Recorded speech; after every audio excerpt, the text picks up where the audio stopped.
Wutian a demandé à Sita Wei comment elle connaissait ces homards. En riant, elle a dit que Wutian n'avait peut-être pas entendu parler d'elle, mais qu'elle avait beaucoup entendu parler de lui. Il se demandait si elle le suivait. Sita Wei a demandé de ne pas s'inquiéter, car personne ne le suivait, mais récemment, son nom a été entendu par beaucoup. Elle a également déclaré que Chang Xiaomei était son cousin. Wutian lui a reproché que la mère de Chang Xiaomei était gravement malade, mais il ne l'avait jamais vu lui rendre visite. Il croyait que si elle lui disait la vérité, alors elle se révélerait être une cousine sans importance.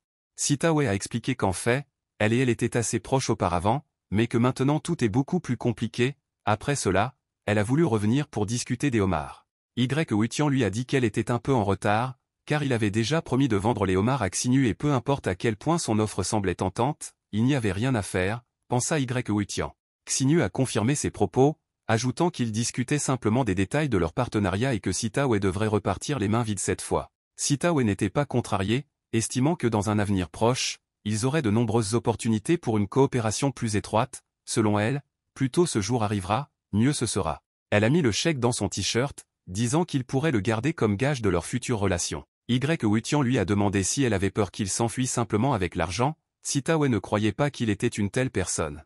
Wutian comprit qu'elle avait beaucoup appris sur lui, après quoi Sita Wei a décidé de partir, les laissant seuls.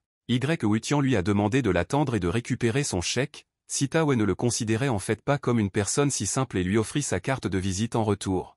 Prenant la carte de visite entre ses mains, Sita Wei voulait que Wutian lui rende l'appareil puisqu'il connaissait maintenant son numéro.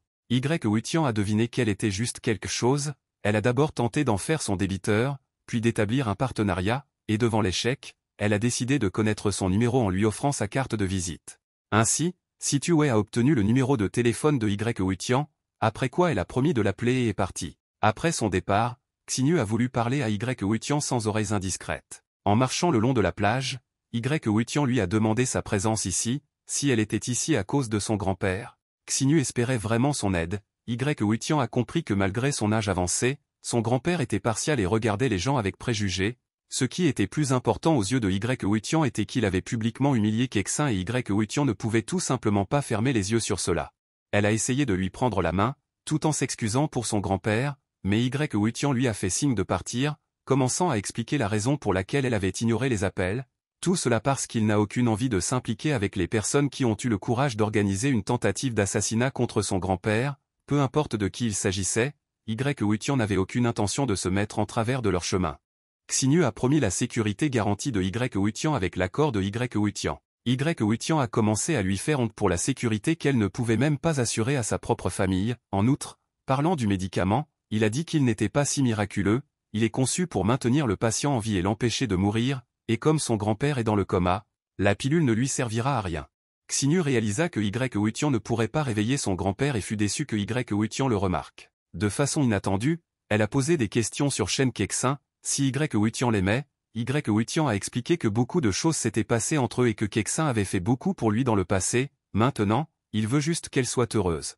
Xinyu pensait qu'en d'autres termes, si elle pouvait garantir leur sécurité, alors Wutian accepterait d'aider son grand-père. Wutian fut surpris par cette déclaration car il n'avait rien dit de tel. Le lendemain, Wutian se préparait à partir. Grand-père l'a persuadé de rester un peu plus longtemps. Cela ne dérangeait pas non plus le gars, car à son avis, Wutian n'était jamais venu lui rendre visite.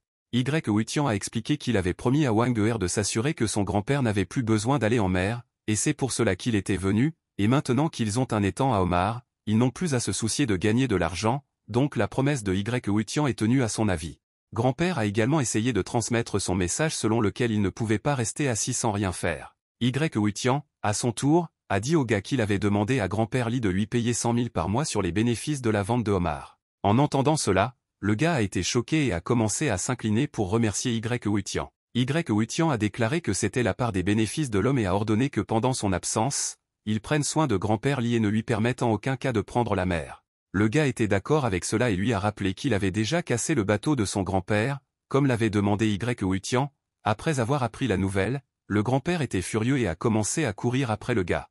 Wang Fangxi a appris que Wutian envisageait d'ouvrir sa propre entreprise et lui a proposé un investissement. Elle croyait que l'argent lui restait, donc tout investissement était simplement voué à être rentable et proposait de gagner de l'argent ensemble.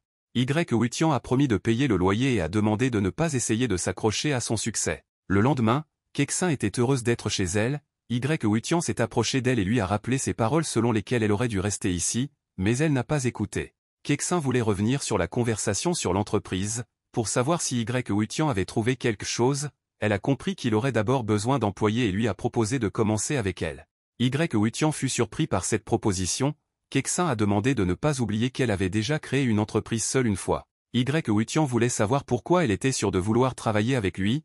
Kexin sentait qu'il y avait quelque chose qui ne lui convenait pas et elle ne voulait pas qu'il l'accepte juste par pitié. Wutian pensait qu'avec ses capacités et son expérience, absolument n'importe quelle entreprise l'accepterait avec plaisir. Il lui a demandé à nouveau pourquoi elle voulait travailler avec lui. Kexin a admis qu'elle voulait être avec Wutian. En entendant cela, le cœur de Wutian commença à battre à tout rompre. Kexin n'a pas continué et est parti en disant qu'ils étaient d'accord. À ce moment-là, le téléphone de Wutian a sonné et lorsqu'il l'a décroché, il a demandé à qui il parlait. C'était Wu Kansheng. Wutian a demandé s'il était au courant de la confidentialité, car le téléphone de Wutian a été trouvé quelque part. Alors qu'il se trouvait dans une certaine maison, Wutian a interrogé le docteur Wu sur le sérieux. Le médecin pensait qu'il s'agissait d'un événement très important pour l'ensemble de la médecine chinoise. Son prestige professionnel était en jeu. Wutian ne comprenait pas ce que cela avait à voir avec lui, car Wutian n'avait même pas de diplôme. En fait, le docteur Wu a déclaré qu'il n'y en avait pas, mais qu'ils avaient vraiment besoin de Wutian. Wutian voulait savoir pourquoi il les aiderait dans cette affaire et lui a demandé de se débrouiller seul. Le docteur Wu a essayé de l'arrêter, disant qu'il n'avait tout simplement pas très bien expliqué tout à Wutian. Il allait passer dans la cuisine et leur apporter quelque chose à manger, puis reparler de tout. En partant, le docteur Wu a suggéré que nous passions le temps dans son bureau. En entrant dans le bureau, Wutian a vu un grand nombre de livres différents, mais de l'avis de Wutian, la plupart d'entre eux étaient des absurdités médicales de bas niveau. Devenir un véritable expert n'est pas facile, compris Wutian, il ne savait même pas si parmi tous ces livres il y en avait au moins un qui valait la peine. Il a vu un livre qui semblait perdu parmi les autres, citant l'exemple d'une aiguille dans une botte de foin. Le titre intéressait Wutian, Collection of Peach Blossom. En feuilletant le livre, Wutian réalisa que le contenu de ce livre n'était pas évident. Selon lui, le docteur Wu n'a pas compris sa véritable valeur. À ce moment, le docteur Wu s'approcha et lui annonça que la nourriture était prête, lui demandant d'apprécier sa cuisine. Wutian lui a montré ce livre et lui a posé des questions à ce sujet. Le docteur Wu a expliqué qu'il l'avait acheté une fois dans un marché aux puces pour $5. Il pensa que c'était un faux livre d'arts martiaux et décida d'en parler à Wutian. Wutian, au profit du docteur Wu, confisque ce livre, car pour son âge, le docteur est en bonne santé. Le docteur Wu s'en fichait parce qu'il disait que c'était faux. Soudain, le docteur Wu a reçu un appel, lui promettant d'arriver le plus rapidement possible. Le médecin a dit à Wutian qu'il devait retourner de toute urgence à l'hôpital et à Wutian aussi. Il parlait de l'ami de Wutian. Wutian a décidé de découvrir de quel ami il parlait et le docteur Wu a parlé de Chang Xiaomei. Il a immédiatement commencé à demander ce qui s'était passé, ce à quoi il a reçu la réponse qu'il avait été blessé par balle à la tête et qu'il se trouvait dans un état critique. Il a été choqué et n'a pas compris comment cela avait pu arriver, après quoi ils se sont immédiatement rendus à l'hôpital. Pendant qu'il était à l'hôpital, Wutian a demandé au directeur Shu ce qui s'était passé. Le directeur a expliqué que Chang Xiaomei enquêtait sur la tentative d'assassinat d'Ouyang Anan et a reçu aujourd'hui un rapport selon lequel le suspect se cachait dans l'un des bâtiments du quartier commercial. Elle a été grièvement blessée et les médecins se battent actuellement pour sauver sa vie. Wutian ne comprenait pas, car elle savait que le criminel était armé, mais pour une raison quelconque, elle a agi de manière si imprudente. Le réalisateur a dit à Wutian qu'il devait la sauver. Chang Xiaomei, selon lui, même si elle a un mauvais caractère, est une policière altruiste et responsable. À ce moment-là, le chirurgien est sorti de la salle d'opération, avec la nouvelle de ce qu'il avait fait, tout ce qui était en son pouvoir. Le directeur s'empressa de supplier le médecin qu'il était obligé de la sauver. Le médecin a compris ce que ressentait maintenant le directeur Shu, mais la blessure de Chang Xiaomei était trop grave, la balle est entrée du côté droit de la poitrine. Le directeur Shu était confus et n'arrivait pas à y croire. Wutian a approché le docteur Wu pour voir s'il allait faire quelque chose. Le médecin a expliqué que cet homme est le meilleur chirurgien de leur hôpital. À son avis, si un spécialiste dit qu'il n'y a aucun espoir, c'est bien le cas. Wutian a crié, accusant le chirurgien d'être un terrible spécialiste parce qu'il avait abandonné. Wutian a décidé de leur montrer un vrai spécialiste et s'est rendu à la salle d'opération. Avant d'entrer, il a demandé au docteur Wu de ne laisser personne sortir, et également de lui trouver quelques infirmières, de préparer 2 boîtes d'aiguilles en argent et de grands récipients. En entrant dans la salle, il a demandé de se rappeler que personne ne devrait être autorisé à entrer sans sa permission. Une cuve d'eau a été préparée au bloc opératoire. En plus de la blessure par balle à la poitrine, Chang Xiaomei avait des blessures au visage, même s'il survit, les traces de ces blessures resteront probablement. Wutian pourrait guérir la blessure avec sa poudre, mais cela ne suffirait pas. Ensuite, il ordonna à 2 infirmières de la descendre dans la cuve, il ne comprenait pas si quelque chose lui arriverait, car de l'eau pénétrerait dans la plaie, mais Wutian a demandé de ne pas s'inquiéter, puisque le médicament était dissous dans l'eau. Wutian s'est rendu compte que la chirurgie n'était pas son point fort, mais que ses premières interventions étaient mortelles même à son époque, il ne pouvait compter que sur la méthode d'acupuncture qu'il avait apprise. Le directeur Shu et le docteur Wu étaient assis devant la porte, le réalisateur ne comprenait pas pourquoi il n'y avait toujours pas de nouvelles, car près de 4 heures s'étaient déjà écoulées. Le médecin lui-même ne savait pas ce que faisait Wutian et tout ce qu'il pouvait faire était simplement de continuer à attendre. À ce moment, la famille Ouyang est venue vers eux, Ouyang Xianju s'est tourné vers le directeur, lui disant qu'il était tout le temps à l'hôpital et lui a posé des questions sur le criminel. Le directeur Shu n'a pas compris ce qu'Ouyang Xianju attendait de lui. Ouyang Xianju allait découvrir où se trouvait le tueur et supposer qu'il ne faisait rien, à son avis, il ne servait à rien. L'un des policiers était furieux de ses propos, il a expliqué qu'ils enquêtaient jour et nuit, à cause de cela, Chang Xiaomei était entre la vie et la mort. Ouyang Xianju a estimé que la police plaçait Chang Xiaomei au-dessus de son père, la police était en colère contre lui parce qu'il ne considérait pas la vie du capitaine comme importante. Ouyang Xianju a commencé à menacer le policier, disant qu'un mot de plus et demain il serait expulsé de la police. Le directeur Shu a ordonné de ne pas s'enterrer, car selon lui, ce n'est pas Ouyang Xianju qui décide lequel de ces gens restera et lequel ne le fera pas. Xianju a continué à menacer, demandant au directeur s'il en avait assez d'être chef de la police, il a demandé 3 jours et le directeur Shu serait dans la rue, le réalisateur a accepté, mais en attendant, Ouyang Xianju a dû tenir sa langue. Le docteur Wu réalisa que Xianju n'était qu'une déception pour sa famille. Le directeur a demandé au docteur Wu de vérifier comment les choses se passaient dans la salle d'opération. Le docteur Wu a rappelé les paroles de Wutian selon lesquelles il ne devrait pas se laisser distraire et qu'il ferait mieux d'être patient. En entendant cela, Ouyang Xianju réalisa qu'il parlait de Wutian et lui demanda s'il était maintenant dans la salle d'opération, puisqu'il était recherché dans toute la ville.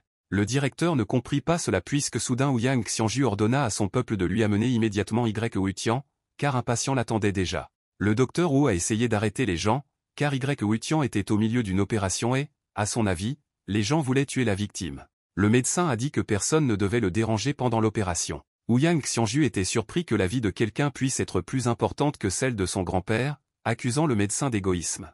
Ensuite, l'une des personnes a frappé le docteur Wu, après être tombé, il a demandé au directeur Shu de les arrêter. Le réalisateur a compris qu'il préférait lui arracher ses bretelles plutôt que de laisser mourir son subordonné. Sortant une arme à feu, il l'a pointée sur les gens et a ordonné à tout le monde de s'éloigner de la salle d'opération. Stupéfiant, Ouyang Xianju leur a demandé de lui tirer dessus si ses tripes ne sont pas fines, car il était surpris qu'ils osent pointer des armes sur lui. Le directeur a déclaré que personne n'entrerait dans la salle d'opération et a ordonné de ne pas bouger. À ce moment, Ouyang Xianju est venu, qui était furieux de ce qui se passait et a demandé à Ouyang Xianju ce qui se passait. Ouyang Xianju a expliqué qu'il voulait seulement demander à Wutian de guérir son grand-père, et à son avis, Ouyang Xianju devrait surveiller son ton lorsqu'elle s'adresse à son frère.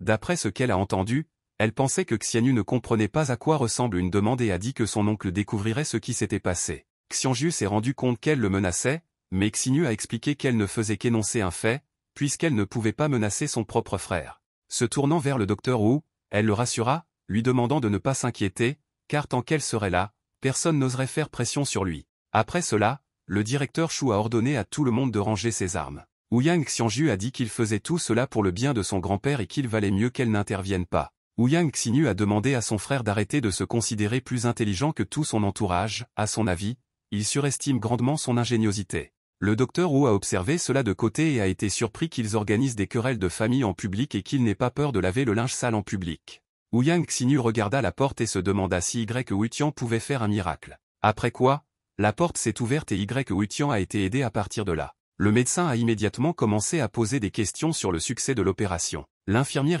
Wutianu, qui a aidé, a déclaré que l'état du patient s'était stabilisé et a considéré cela comme un véritable miracle. La police a été choquée par cela, car Wutian a réussi à sauver un patient que même le célèbre chirurgien considérait comme désespéré. Le directeur Shu a commencé à remercier Wutian, le docteur Wu a couru chercher un médecin qui s'occuperait des soins ultérieurs du patient. Ouyang Xianju comprit que ce qui s'était passé ici aujourd'hui attirait sans aucun doute l'attention, après quoi il repoussa le garde et demanda à Wutian le prix de ses services, car il voulait qu'il guérisse son grand-père. Wutian ne pouvait même pas penser que la famille Ouyang avait un tel petit-fils, puis il lui a demandé s'il se souciait vraiment autant de son grand-père. Wu Yang ne comprenait pas à quoi Wutian faisait allusion. Wutian, à en juger par ses actions, a décidé qu'il était venu le mettre en colère plutôt que de demander de l'aide. Ouyang Xianju voulait que Wutian arrête d'essayer de se développer et réponde à quel point il avait besoin de commencer à soigner son grand-père. Se levant du sol, Wutian déclara que ce n'était pas qu'il aimait Ouyang Gao, mais qu'en termes d'hypocrisie,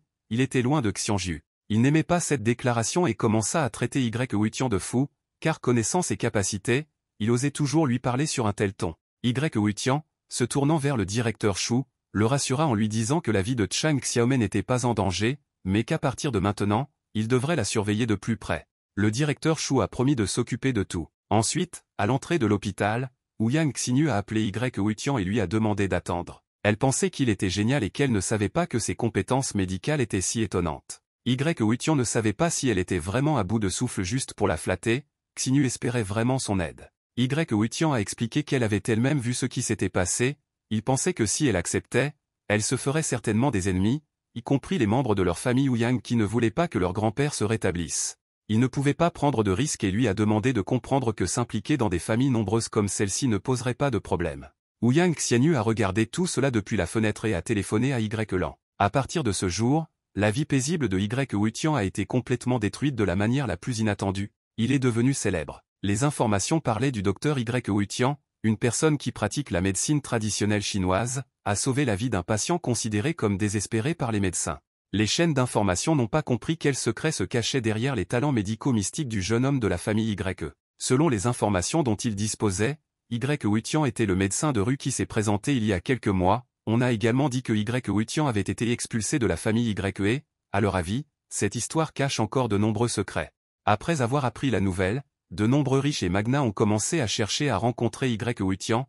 Quelqu'un paiera 10 millions à quiconque trouvera Wutian pour lui. Les journalistes ont trouvé l'appartement où vit Wutian et ont essayé de lui faire part de leurs propositions, mais Wutian est passé devant eux déguisé. Il a été surpris qu'en quelques jours seulement, tous ses tenants et aboutissants aient été révélés. À ce moment, il a reçu un message de Shen Kexin sur son téléphone portable. Elle ne savait pas quoi faire, elle avait peur de quitter la maison pendant plusieurs jours, elle pensait que si cela continuait, tout le monde saurait bientôt qu'ils vivaient ensemble.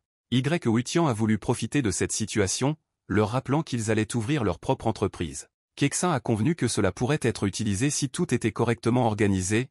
Wutian a décidé qu'il valait mieux qu'ils ne se voient pas pour le moment, et pour l'instant, il irait à l'hôpital pour voir Chang Xiaomei.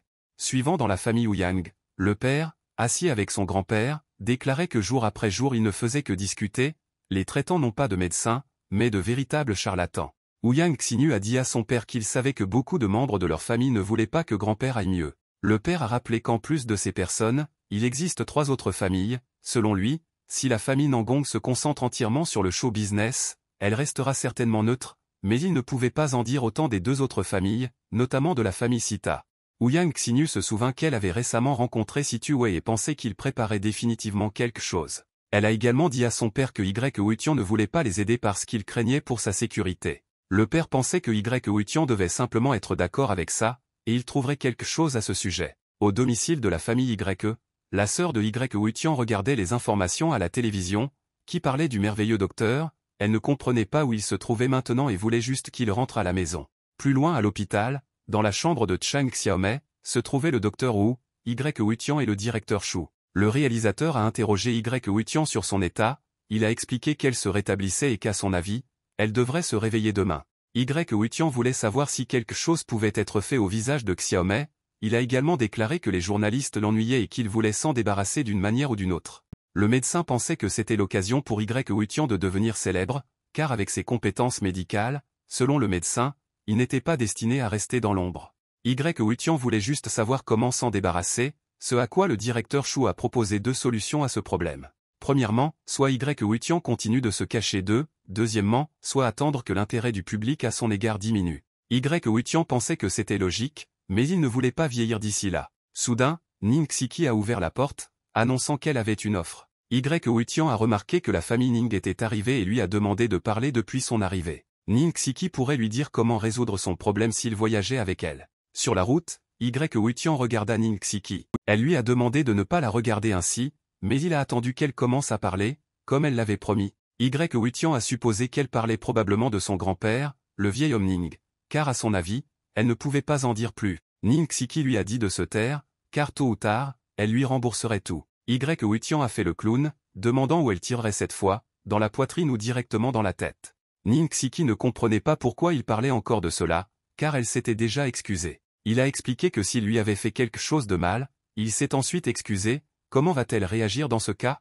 Arrêtant brusquement la voiture, elle l'a traité de pervers et a estimé que ce n'était pas possible. Cela ne dérangeait pas Huitian qu'elle dise quoi que ce soit, mais s'il voulait se venger, alors il lui donnerait une autre leçon. En un mot, il lui a conseillé de garder sa poche plus large. Ensuite dans la famille Ning, grand-père Ning était heureux de revoir Huitian. Huitian était également heureux de voir son grand-père en bonne santé. En riant, le grand-père a dit qu'il n'avait pas entendu parler de lui depuis longtemps et qu'il était content. Ning Xiki n'a pas aimé le comportement de Huitian et lui a demandé d'être plus respectueux. En entendant cela, Huitian a demandé à grand-père Ning comment allait son futur gendre et quand il trouverait justice pour son épouse. Grand-père ne comprenait pas de quoi il parlait et Huitian a pointé du doigt Ning Xiki et son comportement. Ning Xiki ne voulait pas que grand-père écoute Huitian, grand-père lui a permis de s'expliquer en premier, mais elle est simplement sortie et a claqué la porte. Après son départ, grand-père Ning a soudainement demandé si Huitian voulait la main de sa petite-fille en mariage. Huitian a commencé à être choqué par cette proposition et lui a demandé de ne plus plaisanter comme ça, car il n'accepterait pas de l'épouser pour de l'argent. Après avoir ri, le grand-père allait se remettre au travail et parler de la façon de le protéger de ces journalistes harcelants. Huitian a compris où le vieux Ning voulait en venir et lui a demandé de dire immédiatement ce qu'il voulait pour son aide. Grand-père était intéressé par la poudre que Huitian utilisait pour soigner la blessure infligée par sa petite-fille. Cela est dû au fait que son importance pour la médecine militaire ne peut guère être surestimée. Bien sûr, Huitian n'aurait pas non plus dû rester une perte, de l'avis de son grand-père. Il pensait que Huitian lui-même aurait dû tout comprendre et simplement penser au nombre de soldats qui meurent sur le champ de bataille parce qu'ils n'ont pas eu le temps de prodiguer les premiers soins à temps.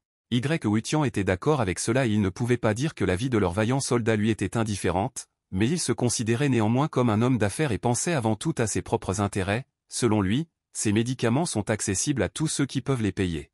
Grand-père l'a également compris et a expliqué qu'il y avait deux options pour leur coopération. Soit une vente unique d'un brevet de fabrication, soit un pourcentage des bénéfices. Huitian préférait sa troisième option, il serait à la fois fabricant et fournisseur lui-même, il pourrait offrir une réduction à Holman Ning en signe de leur amitié. Holman Ning voulait d'abord tester l'efficacité du produit et espérait que cela ne poserait pas de problème. Huitian a répondu qu'il pouvait fournir des échantillons en conséquence. Grand-père Ning en était satisfait, mais il ne pouvait pas prendre une telle décision seul, car il y avait des personnes de rang supérieur au-dessus de lui, il ne pouvait que promettre qu'il ne ferait pas de concessions jusqu'au bout.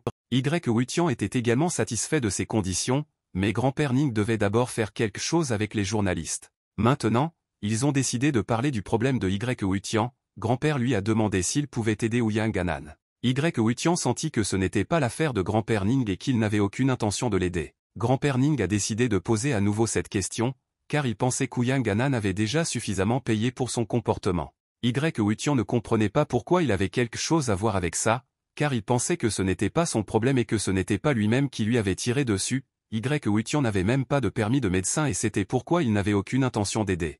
À ce moment-là, la porte s'ouvrit et Ning Xiki entra, déclarant que les invités étaient déjà arrivés. Grand-père s'est levé et a appelé Huitian, parce qu'ils étaient attendus. La famille Ouyang est venue leur rendre visite. Une personne s'est présentée comme Ouyang Bongen, il était le père de Xinu, il est venu demander à Huitian, en tant que médecin célèbre, d'aider son père. Grand-père Ning a demandé à Huitian de les écouter, car Gonjan et sa fille traversaient une période très difficile en ce moment. Huitian s'est rendu compte qu'il ne soupçonnait pas grand-père Ning qu'il deviendrait un intermédiaire, après quoi il a dit à la famille Ouyang qu'il ne pouvait pas aider. Ouyang Bongen a expliqué que Xinu avait déjà informé Huitian des conditions et lui avait assuré qu'il ne devrait pas s'inquiéter, puisqu'il garantirait personnellement sa sécurité. Il s'est également excusé du comportement de son père. Gonjan était prêt à s'excuser auprès de Madame Shen Kexin et à préparer une compensation appropriée. Huitian croyait en sa sincérité, mais ne pouvait toujours rien faire. Il a compris qu'à cause de lui, il se sent désormais mal à l'aise. Après cela, il a demandé à lui apporter des images tomographiques et toutes les informations sur son état que les médecins avaient recueillies dans les moindres détails.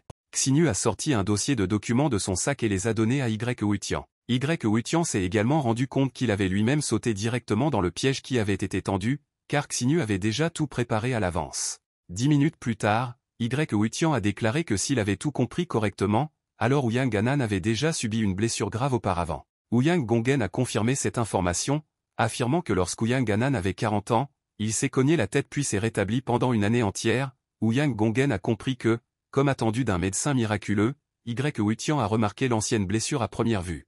Y Huitian a expliqué qu'il récupérerait, puis il a récupéré, mais le caillot de sang qui s'est formé dans sa tête ne s'est pas résolu. Y Huitian a supposé que lorsqu'Ouyang Ganan était tombé, il avait été blessé, il s'est de nouveau cogné la tête au sol et a dérangé une vieille blessure. Ouyang Gongen se demandait pourquoi les autres médecins étaient si confus, car selon de nombreuses études, aucun caillot sanguin n'avait été trouvé. Y Huitian a expliqué que le caillot de sang était caché juste derrière l'os frontal, il n'était donc pas surprenant qu'il ne soit pas visible sur les photos.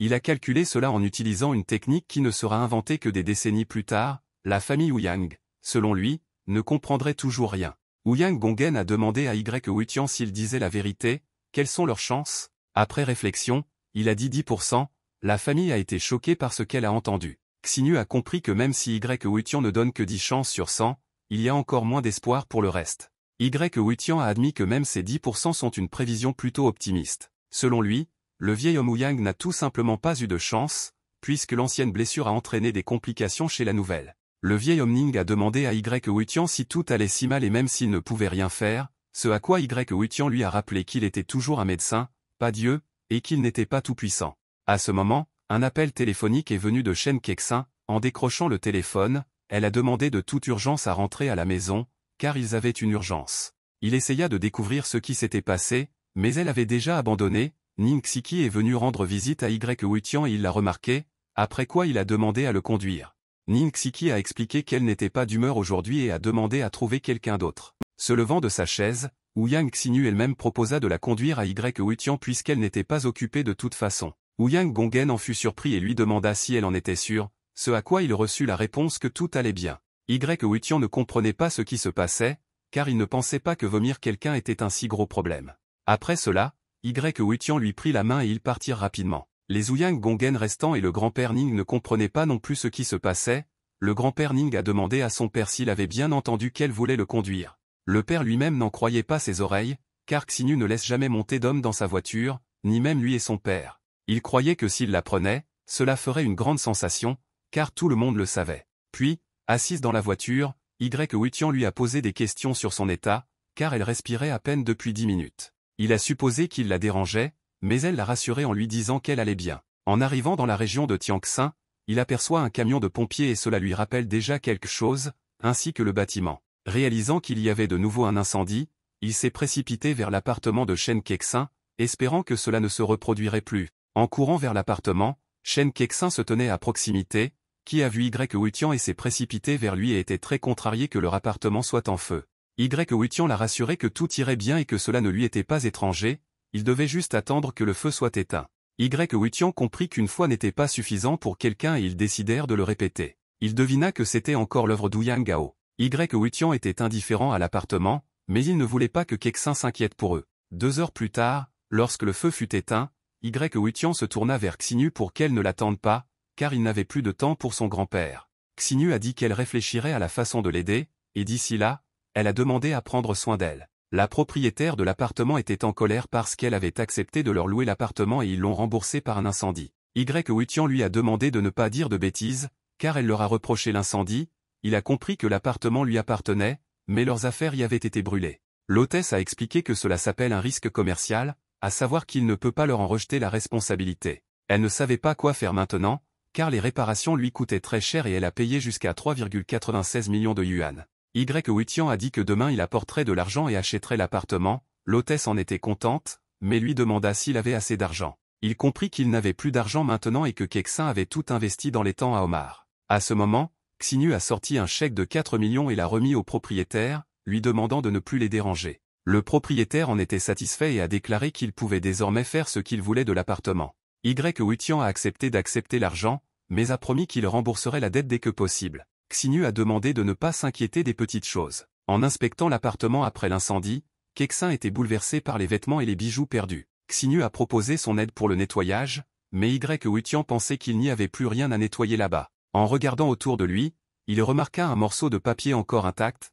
il ne se souvenait pas de l'avoir laissé à cet endroit. Y Huitian s'est rendu compte qu'il mettait le livre qu'il avait pris au docteur Wu à cet endroit. Il s'est avéré que tout le livre a brûlé, mais cette feuille est restée intacte. Mettant le morceau de papier dans sa poche, Xinyu se demanda ce que c'était. Plus loin dans la cour du quartier de Tianxin, Wutian a demandé à Xinyu de partir pendant qu'il cherchait un hôtel où s'enregistrer. Xinyu comprit que ce n'était pas le bon moment pour cela, mais espérait toujours son aide. Pour le moment, Wutian ne savait pas comment sauver son grand-père, mais il a promis de lui faire savoir s'il pensait à quelque chose. En entendant cela, elle attendait avec impatience de ses nouvelles, après quoi elle monta dans la voiture et partit. Kexin est devenu jaloux de Wutian, disant que Xinyu le traite bien. Wutian ne comprenait pas pourquoi elle était si bouleversée, ce à quoi il reçut une explication selon laquelle Xinyu ne laissait jamais un homme monter dans sa voiture, même son propre père. Wutian a estimé que c'était un honneur d'être le premier, selon Kexin, il a fait une certaine impression sur Xinyu et Wutian était d'accord avec cela. Se louant,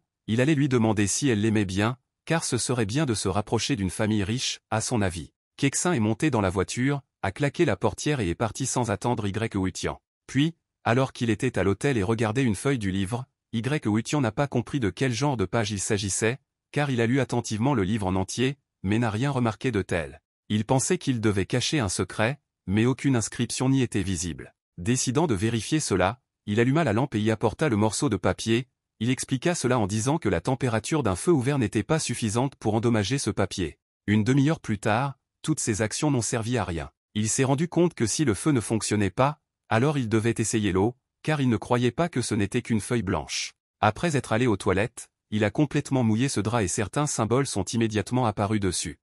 Wutian réalisa qu'il s'agissait de la même technique de guérison célèbre et qu'une véritable légende était tombée entre ses mains. À ce moment-là, Kexin est venu lui poser une question sur le dîner. Wutian la vit et la serra dans ses bras, car il ne pouvait pas se lasser de sa découverte. De joie, il l'a accidentellement embrassée, ce qui les a tous deux choqués, après quoi il s'est excusé en disant qu'il ne l'avait pas fait exprès. Kexin lui a demandé d'oublier ça et lui a demandé pourquoi il était si heureux. En montrant le morceau de papier, il a dit que c'était ce qu'il avait toujours rêvé d'obtenir, il ne pouvait même pas y penser, mais il était en colère contre le pyromane, estimant que la maison n'était rien comparé à cela.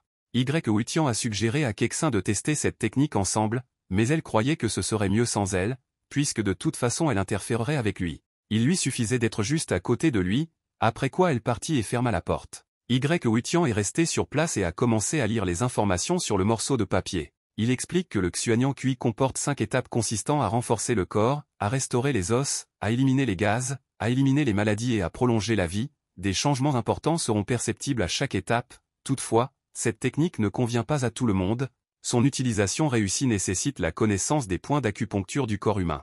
Pour commencer, vous devriez imaginer l'énergie qui circule à l'intérieur de votre corps, ce que Wutian a réellement fait. Cette énergie QI doit circuler autour des points d'acupuncture, sur lesquels il faut appuyer au bon moment. Wutian commença à essayer d'appuyer sur ces points dans tout son corps. Le lendemain, Wutian avait l'air épuisé. Ils se sont assis avec Kexin et ont dîné, elle a également remarqué que quelque chose n'allait pas chez lui, suggérant qu'il n'avait pas dormi de la nuit à cause de ce morceau de papier. Wutian, de son côté, était choqué par ce qu'il avait essayé toute la nuit, mais il n'a ressenti aucun changement autre que de la douleur dans tout son corps. Étant de nouveau dans la chambre, il essaya d'insister sur ces points, mais ne comprit pas à quel point il avait besoin d'insister davantage sur ces points. Wutian comprit qu'à ce rythme-là, il préférait mutiler ses points d'acupuncture plutôt que d'apprendre la technique. En appuyant sur un point, il ressentit soudain une douleur et cria si fort que Kexin put l'entendre. Elle entra en trompe dans la pièce et demanda ce qui s'était passé. Elle a demandé de ne pas lui faire peur ainsi et d'arrêter de se torturer. Kexin pensait qu'il était très fort même sans cette technique. À cause de la douleur dans ses oreilles, Wutian ne pouvait rien entendre, il ne pouvait même pas imaginer que lui, maître en pharmacologie et expert en anatomie humaine, en arriverait là, il endommagera ses propres points d'acupuncture de ses propres mains. Wutian pensait que s'il l'avait su, il n'aurait jamais abordé cette question. Les yeux de Wutian se fermèrent, Kexin, assise à côté de lui a demandé de se réveiller, ne comprenant pas ce qui se passait. Elle a promis qu'elle ne serait plus en colère contre ses pitreries et qu'elle lui préparerait un dîner tous les jours quand elle le voudrait, tout cela pour le plaisir d'ouvrir les yeux. En ouvrant les yeux, il vit qu'elle pleurait et essuya ses larmes en lui demandant d'arrêter, car à son avis, les larmes ne lui allaient pas du tout. Kexin vit qu'il se réveillait et se précipita pour le serrer dans ses bras. Wutian était agréablement surpris qu'il y ait des gens dans le monde qui se souciaient de lui, il a dit que tout allait bien, qu'il était temps d'arrêter de pleurer. Elle espérait qu'il répondrait honnêtement et il confirma, lui rappelant qu'il avait entendu quelque chose d'intéressant. Il a entendu dire que quelqu'un avait promis qu'il ne serait plus contre ses pitreries. Kexin recula d'un bond, expliquant qu'il avait entendu quelque chose et qu'il rêvait trop, Y Wutian pensait également que c'était peut-être juste son imagination. Au moins, il sentait qu'il ne ressentait plus de douleur. D'ailleurs, la technique a finalement porté ses fruits pour lui, il comprit qu'il avait atteint la première étape du Xuanyang-Kui. À ce moment-là, il a reçu un message sur son téléphone de Wu Kansheng, demandant à Y Wutian pourquoi il n'avait pas répondu au message. Il a dit que Chang Xiaomei avait repris connaissance il y a 2 jours, mais qu'il ne se sentait toujours pas bien. Le docteur Wu a demandé à venir à l'hôpital. À côté du domaine familial Ouyang, Xinyu était assise à table avec son assistante. L'assistant a déclaré que selon les informations qu'ils ont réussi à obtenir, l'ancien appartement de Y Wutian est également devenu la cible d'un incendie criminel, qui a très probablement été perpétré par M. Ouyang Gao. Elle avait peur que cette fois il soit impliqué, mais avant de finir de parler, Xinyu l'a interrompu. Xinyu a compris qu'Ouyang Gao était amoureux de Shen Kexin, qui cohabitait avec Y Wutian. En plus, il avait réussi cela dans le passé. L'assistant pensait que connaissant le caractère de Y Wutian, il garderait probablement rancune contre toute la famille Ouyang, mais maintenant ils avaient vraiment besoin de son affection. Xinyu s'est rendu compte qu'il était trop tôt pour tirer des conclusions. Elle a demandé de tout vérifier à nouveau, car elle aimerait croire qu'Ouyang Gao n'avait rien à voir avec cela. En tournant la tête, elle a vu une fille de la famille Situ s'enquérir de l'état de Xinyu. Xinyu regarda dehors et était heureuse de la voir. Elle se demandait ce qu'elle avait fait pour mériter l'honneur de recevoir un tel invité chez elle. La jeune fille pensait qu'elle n'avait pas rendu visite à grand-père Ouyang depuis longtemps et a décidé de passer lui rendre visite. Elle a demandé à entrer, car elle ne venait que pour lui rendre visite. Xinyu a expliqué que grand-père est resté éveillé tard la nuit dernière pour jouer aux échecs et qu'il dormait encore. Elle lui a suggéré de ne pas le déranger. Si elle se sentait seule, Xinyu lui proposait de lui tenir compagnie, mais la jeune fille refusait, car elle n'était pas particulièrement attirée par la compagnie d'une autre femme, puis elle est montée dans la voiture et est partie. L'assistant sentit que la famille Situ se préparait déjà à déménager. Xinyu était d'accord avec cette pensée, poussant également la famille Nangong à unir ses forces contre eux. Selon elle, la situation était pire que jamais. Ce soir-là, Y Wutian était déjà à l'hôpital et se dirigeait vers la chambre de Chang Xiaomei. Elle lui est complètement sortie de la tête. À son avis, cela ne pourrait pas être pire, la considérant comme une belle fille qui se réveille soudainement défigurée. En passant devant l'une des chambres, il entendit des exclamations et un culte de Satan. En regardant dans la pièce, il a vu Qian Shuong détenu par le personnel de l'hôpital. L'infirmière lui a demandé de retourner dans son lit et de ne pas faire d'histoire, mais il n'avait aucune intention de retourner nulle part, car il se sentait bien ici aussi. Après cela, le gars lui a injecté une seringue et il s'est endormi. Ils ont commencé à le traîner vers le lit lorsqu'Y Wutian a couru vers eux et leur a posé des questions sur l'état de Qian Shuong. Les ouvriers eux-mêmes ne comprenaient pas ce qui se passait.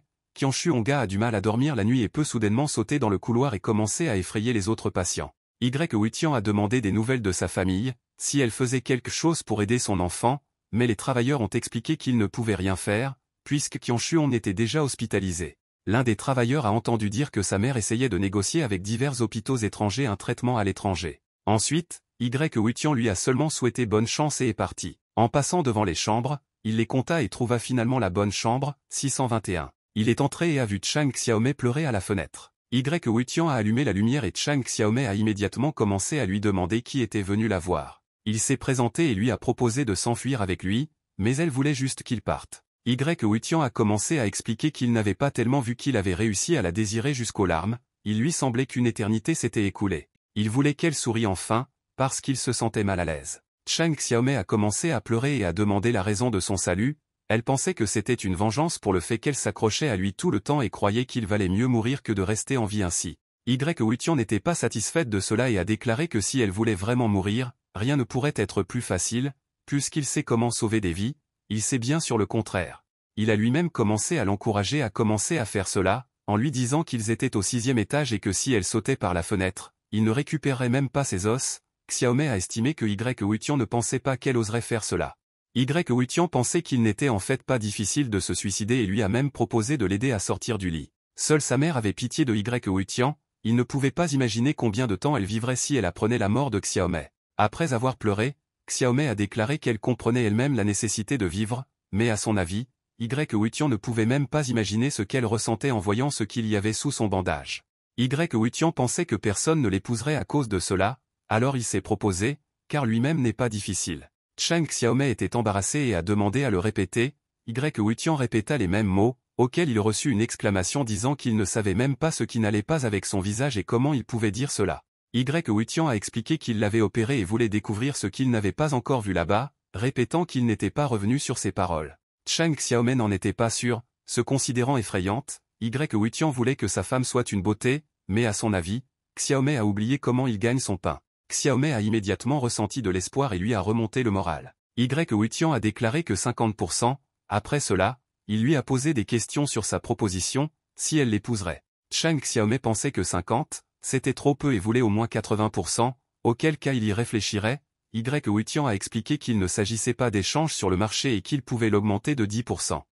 Wutian a parlé des rumeurs du docteur Wu selon lesquelles elle était tout le temps de mauvaise humeur et avait du mal à dormir. Assis sur le lit, il décida que cette nuit-là, il resterait avec elle pour l'aider à s'habituer au nouvel environnement. Chang Xiaomei pensait qu'il n'oserait pas, et Wutian ne comprenait pas ce qu'elle ferait dans ce cas, s'il fallait la menacer à nouveau avec une arme à feu. Seulement, il a remarqué qu'elle n'avait pas d'arme avec elle à l'hôpital. En réponse à cela, Chang Xiaomei s'est enveloppée dans une couverture et s'est détournée.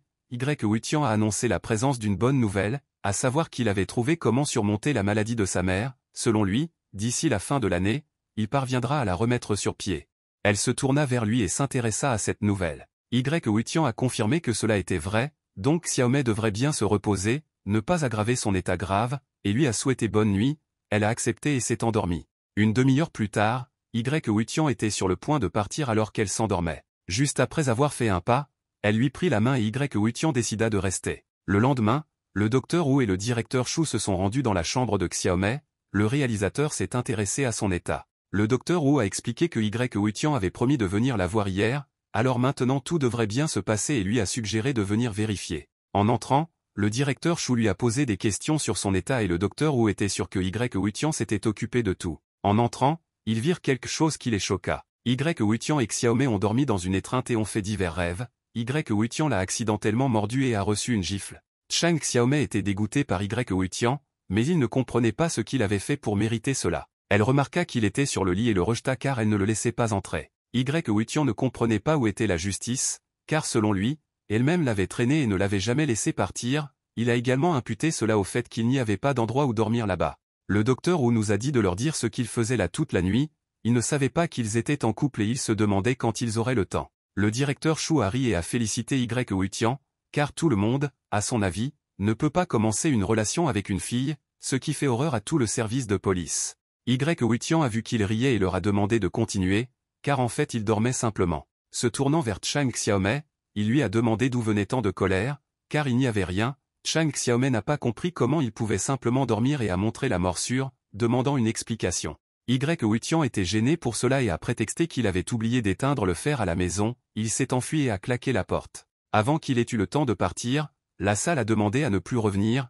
Wutian a regardé à l'intérieur et a posé des questions sur le traitement du visage de Chang Xiaomei. Mais elle a répondu que c'était exceptionnel. Wutian a quitté l'hôpital et a compris que la première étape du Xuanyang Kui était terminée. En théorie, il pouvait désormais utiliser l'aiguille Qixing. Il ne savait pas encore clairement quelle serait son efficacité. En descendant les marches, il vit Ouyang Gao à côté de la voiture, lui faisant signe de parler. Wutian ne comprenait pas de quel genre de conversation il s'agissait, mais s'il s'agissait à nouveau de Shen Kexin, alors Wutian lui a demandé de se rappeler qu'Ouyang Gao avait lui-même des ennuis. Ouyang Gao a déclaré que si Wutian ne la quittait pas, il n'y aurait aucun problème plus tard. Selon lui, il n'est pas difficile pour la famille Ouyang de faire face à un jeune menteur. Wutian a ri de cela et a dit qu'il comprenait tout de leur famille. Ao ne comprenait pas pourquoi il riait. Wutian a expliqué que pendant que le vieil homme Ouyang était en train de mourir, l'un de ses petits-fils ne pouvait pas attendre qu'il passe dans un autre monde, et le second devient fou à cause de la fille. Selon Wutian, seul Ouyang Xinu essaie de faire au moins quelque chose, et toute leur famille Ouyang repose sur elle seule, et le reste ne vaut pas la peine d'être mentionné, croyait Wutian. Si nous parlons de Ao, Wutian a proposé de s'occuper de lui, car ce jeune homme menteur est toujours à son service. Mais s'il était à sa place, Wutian a déclaré qu'il serait préparé au fait que les Ouyang ne seraient pas longtemps considérés comme une grande famille. Plus loin à l'hôtel, Wutian est retourné dans sa chambre et a été accueilli par Kexin qui lui a demandé où il se trouvait et pourquoi son téléphone était éteint.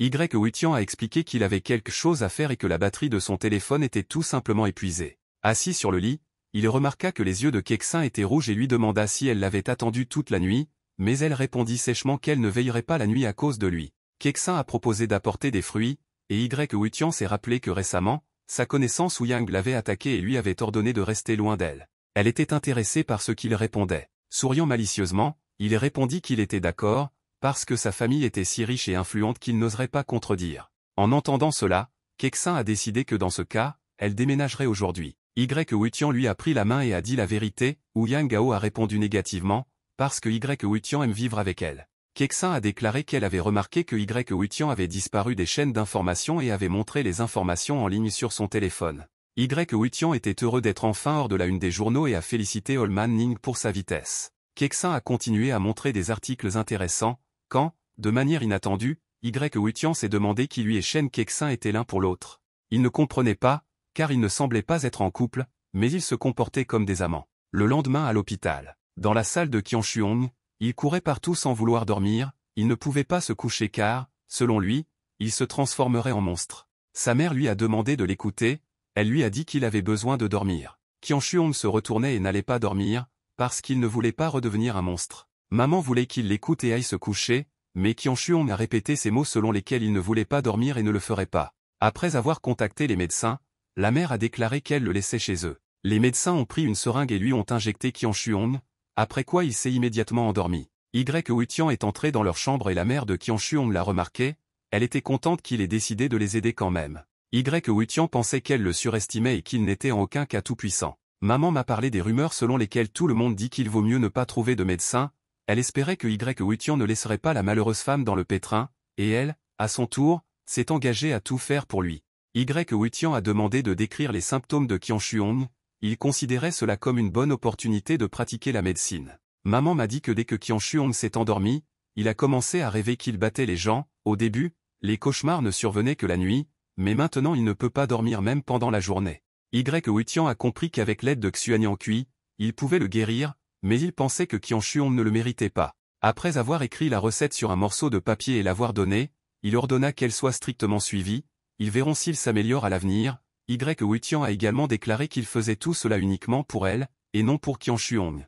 Maman l'a remercié et lui a donné sa carte de visite, elle a promis que si les médicaments de Wutian l'aidaient, elle le remercierait généreusement. Ensuite, Wutian est allé voir Chang Xiaomei et a apporté une certaine boîte. Xiaomei ne comprenait pas ce qu'il y avait là, Wutian a expliqué que c'est ce qui l'aidera à restaurer sa beauté. Au début, il m'a prévenu que ça ferait un peu mal et qu'il faudrait que je sois patient. Wutian a fait son travail et Chang Xiaomei n'a ressenti aucune douleur, mais seulement un léger engourdissement. Elle n'était pas sûre que cela aiderait, mais Wutian a expliqué que sinon, il ne serait pas appelé médecin miraculeux. Puis il a verrouillé la porte et lui a ordonné de se déshabiller. Elle a été choquée par cette déclaration, mais Wutian lui a rappelé la cicatrice sur sa poitrine et lui a suggéré de la garder en souvenir. Chang Xiaomei voulait que Wutian lui donne un peu de temps pour rassembler son courage, elle a suggéré dans quelques jours, car elle n'était pas encore prête mentalement. Wutian a expliqué qu'aider les malades est son devoir médical sacré et qu'il commence donc maintenant. Elle ne voulait pas que Wutian s'approche d'elle, mais il a pulvérisé la poudre et elle ne pouvait plus bouger. Wutian a déclaré qu'en tant que médecin, il était obligé de remplir son devoir médical et a demandé de ne pas être timide, car pour les médecins, il n'y a pas de concept d'homme ou de femme. Wutian allait la soigner, mais elle était malheureuse et il ne comprenait pas quoi faire, il lui a suggéré de s'habiller si elle ne voulait pas être soignée, compte tenu de ce harcèlement.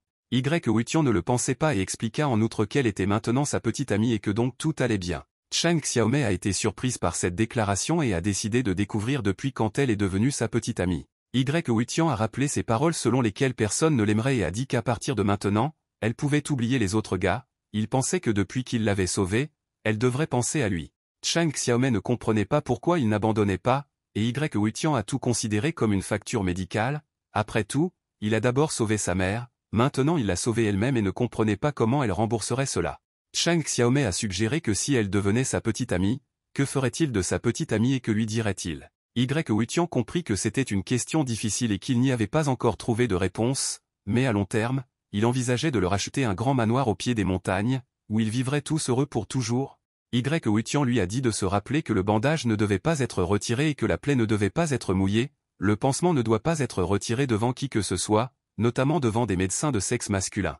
À ce moment-là, on a frappé à la porte et Xiaomei a jeté Wutian du lit, disant qu'elle devait s'habiller. Wutian a ouvert la porte, il y avait un certain gars avec un bouquet de fleurs qui est venu rendre visite à Xiaomei. Xiaomei l'appelait Beifu et ne comprenait pas pourquoi il était ici. Beifu ne comprenait pas pourquoi sa porte était fermée. Wutian a expliqué que la porte était bien surverrouillée et lui a demandé s'il le reconnaissait comme médecin. Beifu ne savait pas ce qu'il était censé faire, puisqu'il ne portait même pas de robe.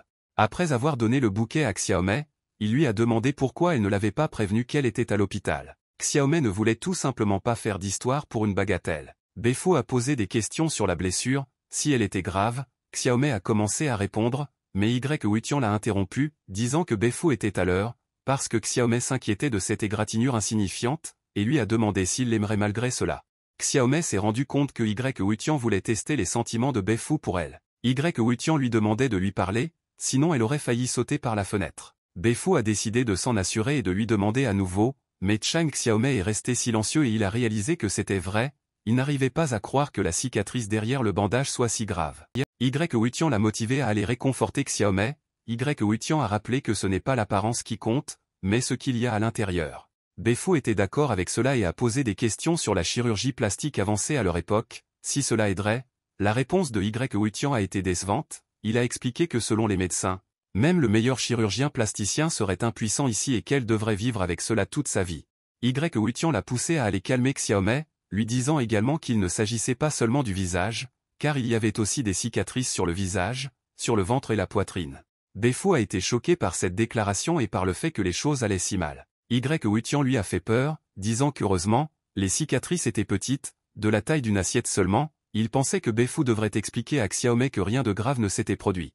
Befo a accepté avec hésitation et s'est engagé à lui parler. Huitian pensait que le moment était venu pour Befo de lui proposer, juste au moment où elle avait besoin de son soutien. Befo a crié à ce qu'il a entendu, il n'avait pas l'intention de l'épouser parce qu'il ne savait pas ce que les gens penseraient de lui. Huitian lui a suggéré non seulement de lui proposer, mais aussi de lui jurer un amour éternel, sinon pourquoi Xiaomei vivrait-elle? Befo croyait qu'avec son argent, il pouvait obtenir n'importe quelle beauté et ne comprenait pas pourquoi il devrait s'impliquer avec cette fille défigurée. Befo a dit qu'ils en discuteraient un peu plus tard, car il se souvenait maintenant qu'il devait s'occuper d'une question urgente.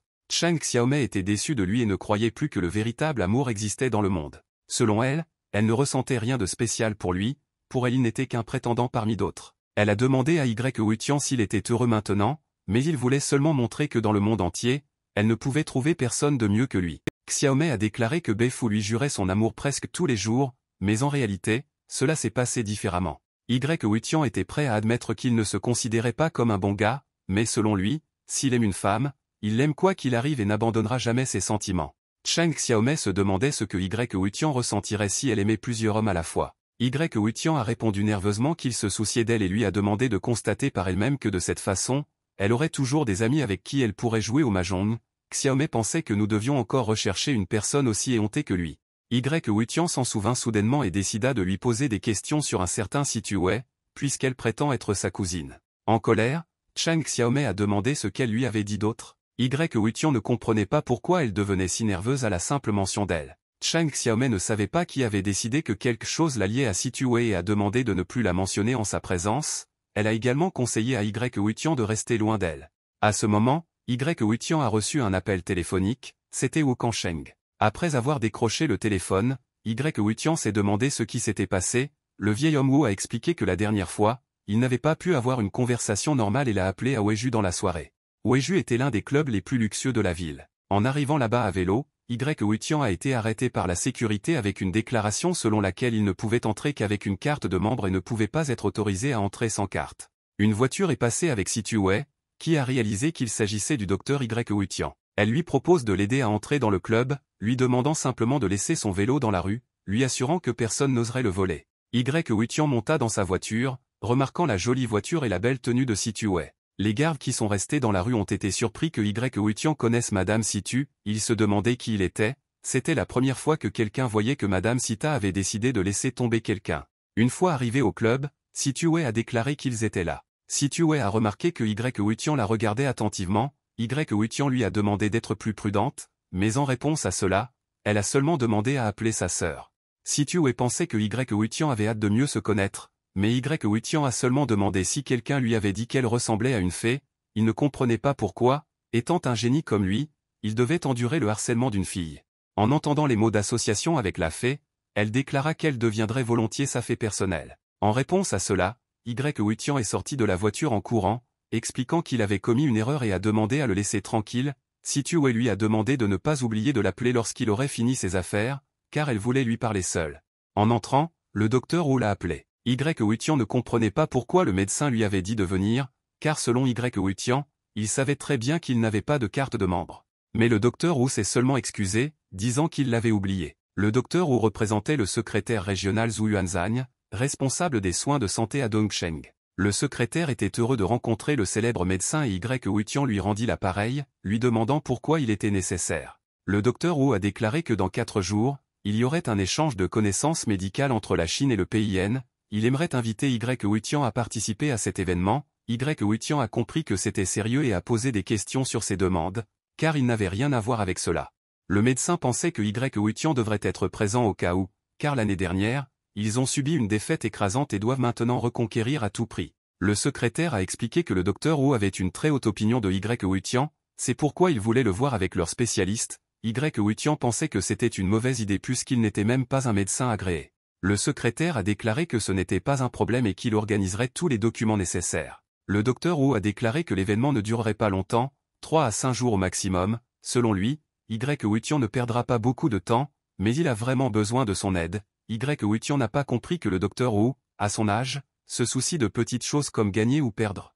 En colère, le docteur Wu expliqua que Y. Huitian n'avait pas encore vu les visages de ces personnes du PIN. L'un des scélérats, à son avis, a tellement levé le nez qu'il a osé dire que leur médecine était orthodoxe et que la médecine chinoise n'était qu'une imitation. Le docteur Wu a déclaré que l'honneur de la Chine était en jeu et qu'il s'agissait d'une bataille pour l'honneur et le respect qu'elle ne pouvait plus perdre. Y. Huitian s'est rendu compte que c'était avant tout une question de fierté. Il lui est difficile de refuser lorsqu'on lui demande si sincèrement. De plus, il doit au vieil homme Wu la technique du Xuanyang Kui. Y. Huitian a finalement accepté d'y aller, mais a demandé de ne pas trop attendre de lui. Le médecin pensait qu'avec Y. Huitian, leur chance de gagner augmenterait plusieurs fois et leur a rappelé 3 jours.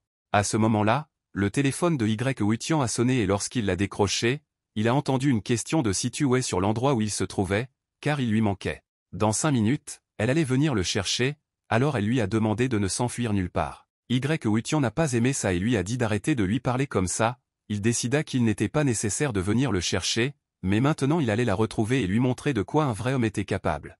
Y. Huitian était mécontent d'être traité comme un petit garçon et allait lui montrer qu'il ne fallait pas le prendre à la légère. Après avoir sonné à la porte de l'appartement, Situ Wei lui a ouvert, disant qu'il lui manquait tellement. Y. Huitian l'a convaincu qu'elle jouait avec le feu, mais elle a seulement fait semblant d'avoir peur. Il comprit qu'il devait se ressaisir et la surpasser, sinon l'initiative resterait de son côté. En entrant et en s'asseyant sur le canapé, Y. Huitian lui a demandé ce qu'elle attendait de lui. Situ Wei a montré à Y. Huitian un pass VIP, expliquant qu'il peut désormais visiter son club quand il le souhaite. Y. Huitian a été surprise que ce soit comme un cadeau et lui a demandé si elle était la propriétaire de ce club. Situ Wei était heureux d'avoir enfin compris, mais Y. Huitian ne pouvait pas accepter cette carte parce qu'il ne voulait rien lui devoir. Situ Wei ne savait pas comment il la rencontrerait à ce moment-là et lui a donné une carte, déclarant également qu'elle était complètement libre maintenant. Y. Huitian a accepté la carte à contre-séure et pensait qu'il ne formerait pas un bon couple.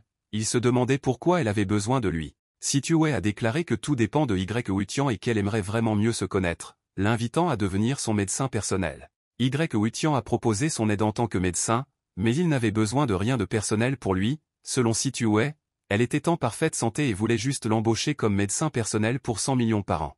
En entendant ce montant, Y. Huitian a été choqué. Situ Wei a demandé de ne pas la regarder comme ça, parce qu'elle était gênée. Mais elle avait une condition, à savoir que Y. Huitian ne soit pas autorisé à soigner d'autres membres des 4 familles à part elle. Y. Huitian réalisa qu'elle voulait l'utiliser pour se disputer avec les 3 autres grandes familles. Situ Wei a jugé ces paroles trop grossières, car elle ne demande pas de les empoisonner, mais seulement de ne pas les soigner. Pour elle, c'était une compétition tout à fait saine. Si les conditions ne conviennent pas à Y. Huitian, elle se déclare alors ouverte aux négociations. Y. Huitian était heureux de recevoir 100 millions juste pour s'asseoir, mais il ne pouvait pas le faire. Situ Wei s'est demandé pourquoi, ce à quoi il a expliqué qu'il avait déjà promis à Ouyang Xinu qu'il ferait tout son possible pour sauver son grand-père. Y. Huitian a indiqué que cela ne signifiait pas qu'il était de leur côté, mais avait simplement décidé d'aider Ouyang Xinu pour des raisons personnelles et qu'il n'avait aucune envie de s'impliquer dans leur querelle. Situ Wei comprit qu'il n'était pas si facile de rester du côté de qui que ce soit et décida de changer de sujet de conversation. Elle a déclaré qu'elle voulait l'emprunter pour la nuit. Ensuite, au club Weiju, Situ Wei marchait avec Y. Huitian. Les gens là-bas étaient mécontents d'être en avance sur eux et s'intéressaient à qui était Y. Huitian, car il n'avait pas l'air spécial en apparence. Y. Huitian pensait que ce n'était qu'un autre harcèlement, mais Situ Wei n'avait besoin que d'un partenaire pour le banquet. Situ Wei a expliqué que ces fêtes ne devraient pas être négligées, car à son avis, elles sont utiles pour établir de nouvelles relations. Y Wutian ne comprenait pas pourquoi il y avait d'autres liens avec sa famille. Situ pensait qu'il n'était pas dans ses règles de sous-estimer ce que les autres négligeant habituellement et a cité Y Wutian comme exemple. Y Wutian comprit que plus il l'écoutait, plus il était émerveillé par elle. Situ a demandé à Y Wutian s'il réalisait à quel point elle était cool et a suggéré qu'il était même tombé amoureux. Y Wutian a immédiatement réfuté cela, la qualifiant d'imprévisible, car on ne sait pas où elle sera demain et a demandé quel âge elle avait, suggérant qu'elle était une tante. En riant, Situ a dit qu'elle devait aller aux toilettes et a dit à Y Wutian de ne pas faire attention aux autres filles, car pendant toute la soirée, à son avis, il n'appartient qu'à elle. Soudain, Y Wutian a été appelé, disant qu'il ne s'attendait pas à le rencontrer là-bas et que c'était une agréable surprise. En se retournant, Y Wutian vit Ouyang Xinyu lui demander s'il était venu seul. Les gens là-bas étaient surpris que Y Wutian connaisse également Ouyang Xinyu. Y Wutian a répondu nerveusement qu'elle venait de partir pendant un moment, ce à quoi Xinyu a proposé de s'asseoir et de parler. Cela ne dérangeait pas Y Wutian, mais à ce moment-là, Situ est apparu et a déclaré que ce soir, Y Wutian n'était qu'à elle. Ouyang Xinyu était confus que Y Wutian soit venu avec Situ et ne comprenait pas quand ils avaient réussi à se rapprocher. Situ a provoqué Xinyu en lui demandant son avis sur leur couple, expliquant également qu'elle et Y Wutian ont un rendez-vous aujourd'hui, donc Xinyu devra attendre la prochaine fois. Xinyu a accepté et a prévu d'emprunter Y Wutian la prochaine fois. Cela ne dérangeait pas Situ, mais Y Wutian était mécontent que personne ne lui ait demandé. Xinyu a commencé à s'éloigner et Situ a remarqué que Xinyu ne lui était pas indifférente et qu'elle l'aimait aussi. Y Wutian refusa, trouvant cela même pas drôle. Situ a dit que Y Wutian était dans sa voiture et que Xinyu ne laisse jamais les hommes monter dans sa voiture. Il ne comprenait pas quel était le problème, car elle l'avait simplement emmené en voiture. Situ voulait aussi dire quelque chose, à savoir qu'elle n'avait jamais conduit un homme auparavant et qu'il était son premier. Les musiciens ont commencé à jouer dans la salle et Situ a invité Y Wutian à danser, même s'il ne savait pas comment. Pendant qu'il dansait, Xinyu regardait de côté, qui comprenait que la famille Situ avait décidé d'agir ouvertement. Y Wutian a dansé maladroitement et a marché sur les pieds de Situ, ce qui l'a blessé. Il a expliqué que c'est pour cela qu'il a dit qu'il ne dansait pas, il voulait offrir quelque chose en retour, mais Situ l'interrompit en disant qu'ils avaient encore beaucoup à danser. Situ prit la main de Y Wutian et la plaça sur sa taille, il ne comprenait pas de quel genre de danse il s'agissait et croyait qu'à ce rythme-là, il mourrait avant la fin. Les gens qui regardaient cela étaient très mécontents et voulaient être à la place de Y Wutian. Y Wutian pensait qu'ils dansaient trop près l'un de l'autre et voulait suggérer quelque chose, mais Situ l'interrompit de nouveau en lui demandant s'il n'aimait pas ça. Continuant à danser, Y Wutian se sentit soudain malade et courut aux toilettes. Après s'être lavé, il retourna à nouveau vers Situ, surpris qu'elle aussi puisse rougir et proposa d'admettre cela comme une défaite mutuelle. Situ a suggéré une danse supplémentaire et a vu combien de temps cela suffirait. Y Wutian a refusé parce qu'il a admis qu'il avait perdu. Il comprenait que Situ était une personne vraiment dangereuse, et maintenant il n'était pas surpris que Chang Xiaomei lui conseille de rester loin d'elle. À ce moment, Xinyu s'est approché de lui et l'a invité à danser, mais Y Wutian a refusé. Cela la bouleversa car elle réalisa qu'il ne voulait pas danser avec elle. Y Wutian a admis qu'il ne savait pas danser du tout et a proposé en réponse de lui apprendre. Xinyu a accepté et ils sont allés danser, sous les yeux de Situ à proximité. Les gens ont vu que Y Wutian dansait maintenant avec Ouyang Xinyu et était en colère, ils allaient découvrir tous les tenants et aboutissants de Y Wutian et d'où il venait. Il y eut quelques exclamations de Xinyu et elle réalisa que Y Wutian ne savait vraiment pas danser. Y Wutian s'est excusé et a voulu s'arrêter là, mais Xinyu a insisté et a continué à lui enseigner. Y Wutian a également continué à marcher sur ses pieds, mais après 20 minutes, les gens ont applaudi leur danse. Y Wutian était heureux d'avoir enfin réussi et de pouvoir danser comme une personne normale. Xinyu se demandait si elle ferait un bon professeur. Y Wutian l'a félicité même si elle a dû payer un prix considérable en montrant ses jambes qui étaient toutes meurtries. Il connaissait le massage et le lui proposa, sinon il s'inquiéterait. Xinyu a presque oublié qu'il est médecin. Plus loin dans la buanderie, Y Wutian lui massa les jambes. Y Wutian a commencé à traiter la douleur dans sa jambe et lui a assuré qu'elle devait être un peu patiente et que la douleur disparaîtrait. Pendant qu'il faisait le massage, Situ l'a appelé, lui disant que ce n'était pas juste, car il passait très peu de temps avec elle, mais il n'était pas pressé de se séparer de Xinyu. Y Wutian s'est souvenu de Situ et lui a demandé de ne plus la déranger, car ce n'était qu'un massage et cela ne servait à rien de créer des malentendus. Il pensait qu'elle disait des bêtises et Xinyu l'a remarqué, elle lui a demandé s'il s'inquiétait pour elle et lui a proposé de revenir pour ne pas la faire attendre. Y Wutian a répondu qu'il n'était pas nécessaire d'y prêter attention, il pensait que comparé à Situ, Ouyang Xinyu était beaucoup plus simple et en aucun cas stupide. Xinyu a directement demandé s'il aimait Situ, il a été choqué par cette question, car il ne pensait pas que c'était comme ça. Xinyu a expliqué qu'elle ne voulait rien dire de tel, mais qu'elle ne voulait tout simplement pas que quelque chose lui arrive. À son avis, ce serait mieux si Wutian ne se rapprochait pas d'elle. Wutian s'est souvenu des paroles de Chang Xiaomei et a entendu les paroles de Xinu. Il a supposé que Situé avait une sorte de côté obscur. Il a terminé le massage et a pensé que c'était un bon entraînement pour ses compétences. Après cela, Xinu lui a remis la carte de membre du Moonstring Club et lui a demandé de la prendre. Wutian a compris que tout comme Weiju appartenait à Situé, le fil de la lune appartenait à Xinu, suggérant que c'était une sorte de mode pour distribuer des cartes de membres de club. Il se souvint aussi qu'il avait un cadeau pour elle. Il a montré une certaine boîte de pilules, ce qui a fait penser à Xinu que c'était pour grand-père. Mais Wutian a expliqué que cela ne laverait pas son grand-père, mais que c'était pour elle. Il a assuré à Xinu de la recevoir à une certaine heure, mais avant qu'il ait pu finir de parler, elle l'avait déjà reçue. Wutian s'est précipité pour chercher de l'eau et Xinu a montré la salle de bain. Il l'a pris dans ses bras et ils commencèrent à y courir rapidement. Xinu était dans la salle de bain, ne comprenant pas ce qui se passait et où il y avait tant de saleté sur elle. Wutian a demandé de ne pas avoir peur et de simplement le laver, et alors elle-même comprendrait tout. Xinu s'est regardée dans le miroir et n'arrivait pas à croire que c'était elle, son visage a beaucoup changé. En sortant de la salle de bain, elle prit la main de Wutian, disant qu'elle en voulait plus. Wutian a expliqué qu'une pilule suffit, sinon si elle mange plus, il n'y aura aucun effet. De retour dans la salle, les gens remarquèrent que Wutian et Xinu n'étaient partis que depuis une demi-heure, mais qu'elle était devenue très jolie. L'un des invités a également remarqué qu'elle était devenue plus jolie, et un invité à proximité a déclaré que selon les données collectées, Shen Kexin est soudainement devenue plus jolie la veille d'assister au banquet en l'honneur de l'anniversaire d'Ouyang Anan. Situé a supposé qu'il s'agissait d'une des techniques de Wutian et s'est rendu compte qu'il disposait réellement d'un tel remède, souhaitant le produire en série.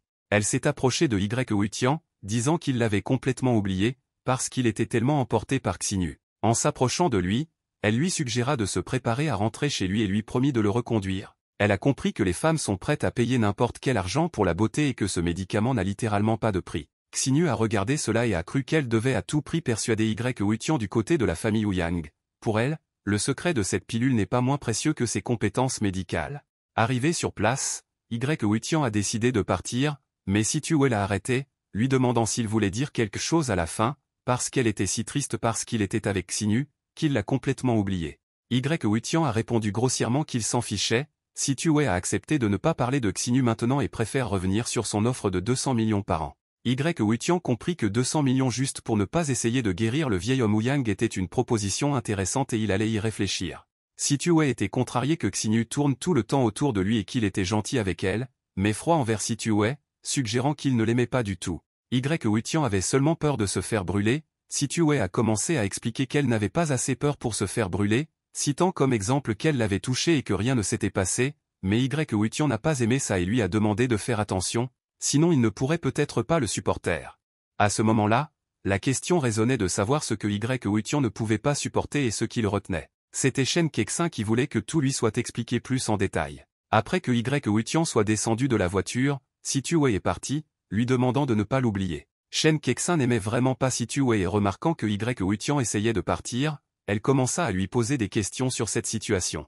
Il croyait qu'elle ne le croirait pas, puisqu'elle voyait Situé littéralement pour la deuxième fois et qu'elle voulait déjà lui donner de l'argent pour rien. Kexin pensait que ce n'était pas surprenant, car il l'écoutait attentivement. En approchant de la maison, Wutian pensait que Situé voulait seulement profiter de lui, mais Kexin n'était pas pressé et voulait qu'il lui raconte tout en détail à la maison. Après cela, Wutian a passé le reste de la soirée à expliquer et a finalement calmé Shen Kexin. Wutian a passé les jours suivants à pratiquer la technique du Xuanyang Kui, atteignant presque la deuxième étape. Pendant ce temps, Situé a essayé de le tenter d'innombrables fois, mais Wutian n'a pas cédé. Pendant ce temps, Shen Kexin leur a trouvé un nouvel appartement loué, dans lequel elle et Wutian ont emménagé, leur disant au revoir à la nécessité de vivre dans un hôtel. Chang Xiaomei se préparait également déjà à sortir de l'hôpital. Le chef de la police a demandé à Wutian d'enlever rapidement le bandage, car il a dit que d'ici aujourd'hui, Chang Xiaomei devrait aller bien. Wutian était d'accord avec cela et pensait qu'en tant que chef de la police, il devait apprendre la patience, car il ne comprenait pas d'où venait la méfiance, car il n'avait pas dit que quelque chose n'allait pas. Xiaomei, retirant la main de Wutian, a dit qu'elle devrait paniquer, car Wutian a dit qu'il n'était qu'à moitié sûr de son succès. Wutian a expliqué avec optimisme qu'il existe de nombreuses variables différentes dans ce monde, mais d'une part, Xiaomei, selon Wutian, peut toujours être sûr que peu importe qu'elle soit belle ou non, l'amour pour elle restera le même.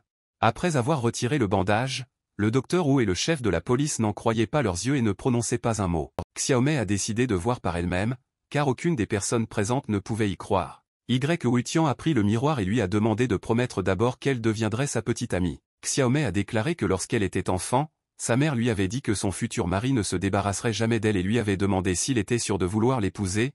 Wuitian a déclaré qu'il était prédit qu'il aurait un destin difficile en tant qu'enfant et que donc tout s'emboîte. Xiaomei ne comprenait pas comment Wuitian pouvait lui demander cela, car il a une petite amie et ils vivent même ensemble, mais il pensait qu'une fille c'est bien, mais deux c'est mieux. Cela a été observé par le docteur Wu et le chef de la police, qui n'ont pas été surpris par Wuitian, car il était à son répertoire.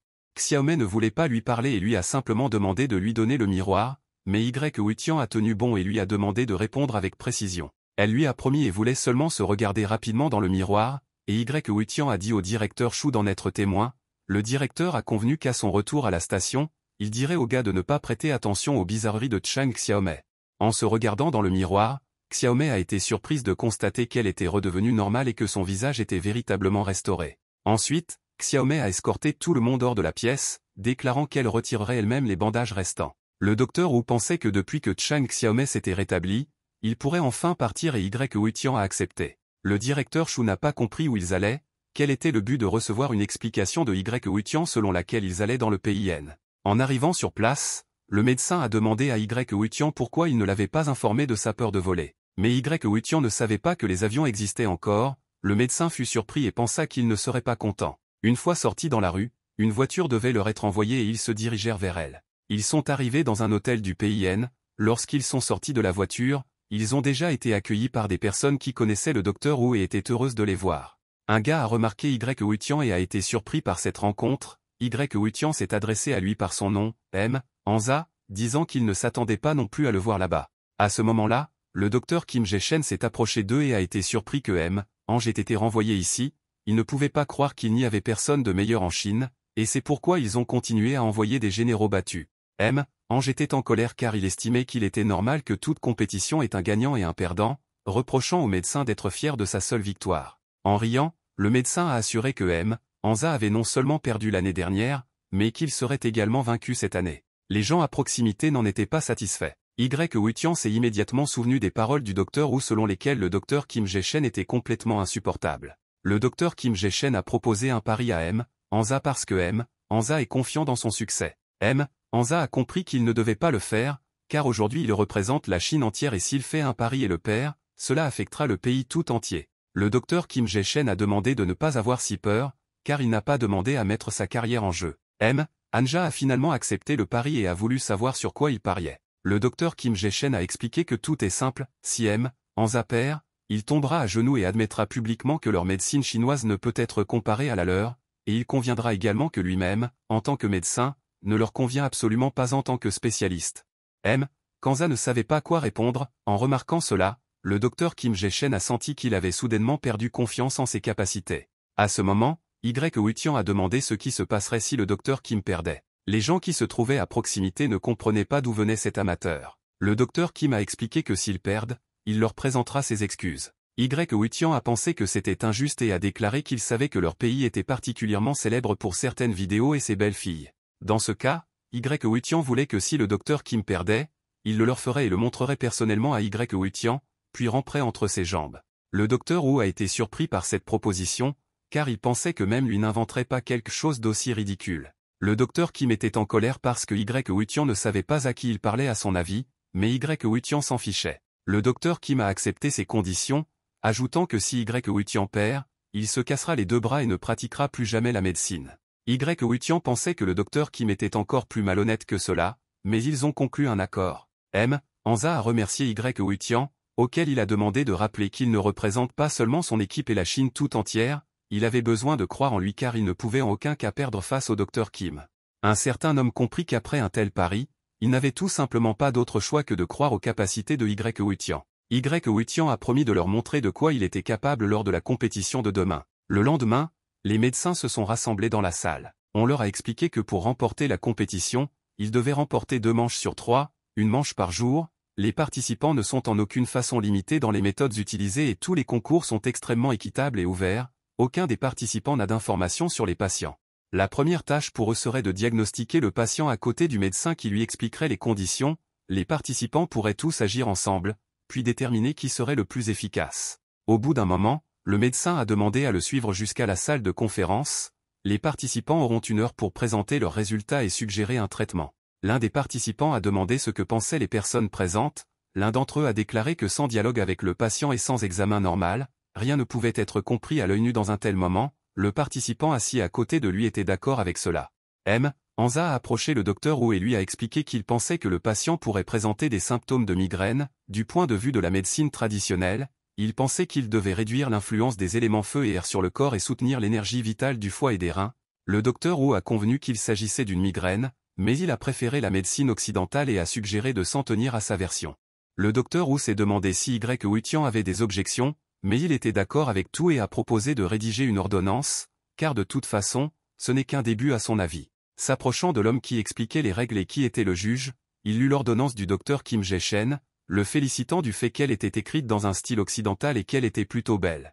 Le docteur Kim s'est félicité et allait examiner Huitian et combien de temps il durerait pour avoir confiance en lui d'hier, mais Huitian lui a seulement conseillé de penser à sa propre vanité. Soudain, le juge a demandé à qui appartenait cette recette. Les médecins ne comprenaient pas s'il y avait quelque chose qui n'allait pas avec l'ordonnance, car elle avait été rédigée par Huitian. Le docteur Kim a ri et a commencé à se demander ce que Huitian avait écrit, car il avait réussi à énerver son mentor. Huitian a posé des questions sur le problème de sa recette, mais a reçu une remarque sur l'écriture incompréhensible. Le docteur Wu s'attendait à ce que même de simples mortels soient incapables de déchiffrer son écriture. Huitian pensa que quelque chose de grave s'était produit et proposa de le lire lui-même, car, de l'avis de Huitian, sa langue chinoise était si mauvaise. Le docteur Kim pensait que de telles astuces bon marché ne l'aideraient pas à gagner, mais Huitian lui a seulement rappelé sa promesse. Il a commencé à lire à haute voix que le patient souffrait clairement de douleurs intenses, son visage et le bout de sa langue sont rouges, sa peau est sèche et jaunâtre et son pouls est irrégulier, tout cela signifie qu'il a des problèmes de foie et de reins. Vient ensuite la recette, 30 g de racines de pivoine, 15 g d'achyrante, 8 g de ginseng, 10 g de chrysanthème. Tout cela devait être mélangé dans une cuve d'eau, bouillie et pris un verre 3 fois par jour, mais Huitian pensait qu'il savait tout cela sans lui. Le mentor du docteur Kim comprenait qu'il était un médecin du PIN, mais en tant que juge, il devait rester impartial et évaluer objectivement les deux parties. Après quoi il annonça que la victoire appartenait à la Chine. Les médecins étaient surpris de ne même pas tester l'efficacité du traitement sur le patient. Le docteur Kim était furieux d'avoir perdu et a demandé s'il était possible de juger de l'efficacité de la méthode sans voir le résultat de ses propres yeux. Ensuite, les représentants chinois ont dîné dans un restaurant et ont félicité Huitian pour les avoir beaucoup aidés aujourd'hui. Huitian considérait cela comme leur victoire commune. Il comprit qu'après la compétition il y avait un banquet où il n'y avait pas de place pour parler de médecine, alors il croyait pouvoir boire toute la nuit avec les autres. Le docteur Wu a félicité Huitian, ne comprenant pas qui pourrait rivaliser avec ses connaissances médicales. Il a approché Zhu avec une question sur les beautés locales afin de leur présenter Huitian. Zhu pensait que les femmes qu'il aimait seraient trop vieilles pour Huitian et a décidé de s'en assurer. Mais Huitian a dit que les meilleures femmes sont mariées. Ce soir-là, il rentra chez lui et réalisa qu'il avait tellement bu qu'il ne pouvait même pas marcher droit. Il doit prendre ses médicaments rapidement avant qu'il ne devienne encore plus malade. De façon inattendue, il a vu qu'Ouyang Xinyu était choqué par son apparence. Avant de pouvoir la saluer, il fut frappé à la tête avec quelque chose. Le matin, Huitian s'est réveillé avec une terrible douleur à la tête et s'est demandé qui l'avait assommé hier, et plus important encore, pourquoi. Il remarqua qu'il était sans vêtements et se souvint qu'il avait rêvé de la façon dont il passait un bon moment avec une fille. En se retournant, il vit Ouyang Xinyu pleurer. Il ne comprenait pas comment cela s'était passé et ce qu'elle avait oublié dans le PIN. À ce moment, le téléphone a sonné et Huitian a répondu. Là, ils lui ont demandé si Huitian aimait leur cadeau. Huitian a commencé à demander de qui il s'agissait et pourquoi cela avait été fait, mais ils ont raccroché. Il a commencé à expliquer à Xinyu que c'était un coup monté et qu'il ne savait pas que c'était elle. Il a supposé qu'elle savait quelque chose et lui a demandé de raconter comment elle s'était retrouvée dans sa chambre. Mais Ouyang Xinyu lui a seulement demandé de l'oublier. Huitian ne comprenait pas comment quelqu'un pouvait oublier cela, car elle ne permet même pas aux hommes de monter dans la voiture. Xinyu était en colère et ne savait rien elle-même, mais elle comprenait que quelqu'un leur avait joué un mauvais tour. Dans ce cas, Huitian se demandait si elle voulait trouver le coupable, mais Xinyu serra les dents et dit qu'elle le découvrirait. Elle commença à s'habiller et Huitian décida de s'excuser. Selon elle, il n'avait aucune raison de s'excuser, car il n'avait rien à voir avec cela. Xinyu a expliqué qu'il ne devrait pas se blâmer pour ce qui s'est passé et qu'à partir de maintenant, ils se comporteront exactement comme avant, comme si de rien n'était, selon elle, tout restera pareil entre eux. Wutian ne savait pas si cela la satisferait vraiment, il se sentait mal à l'aise, car il la trouvait trop froide. Xinyu se demandait ce que Wutian pensait devoir faire, elle croyait que si elle pleurait et s'indignait, cela ne changerait rien. En ouvrant la porte, elle m'a rappelé qu'il n'y avait rien entre eux aujourd'hui et m'a demandé d'oublier. Wutian marchait le long du couloir et voulait savoir qui aurait pu arranger tout cela pour que même Ouyang Xinyu ne sache rien. Il a compris que si celui qui les avait piégés avait des preuves photographiques, cela pourrait alors être un coup fatal pour Xinyu. Le docteur Wu a vu Wutian et l'a appelé, lui rappelant que la compétition était sur le point de commencer. Hansa a également vu Wutian et a déclaré que tout le monde croit désormais que sans lui, il n'est capable de rien. Il sentit une certaine odeur de parfum, se demanda-t-il, indiquant qu'il sentait un parfum coûteux.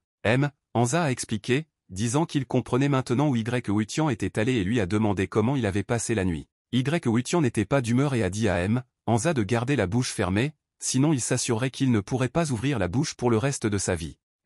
Hansa a été effrayé par sa réponse et a interrogé le docteur Wu sur l'état de Wutian. Le docteur Wu a supposé que quelque chose de grave s'était produit la nuit, c'est pourquoi il est en colère. Le médecin a simplement demandé de ne pas s'accrocher à lui.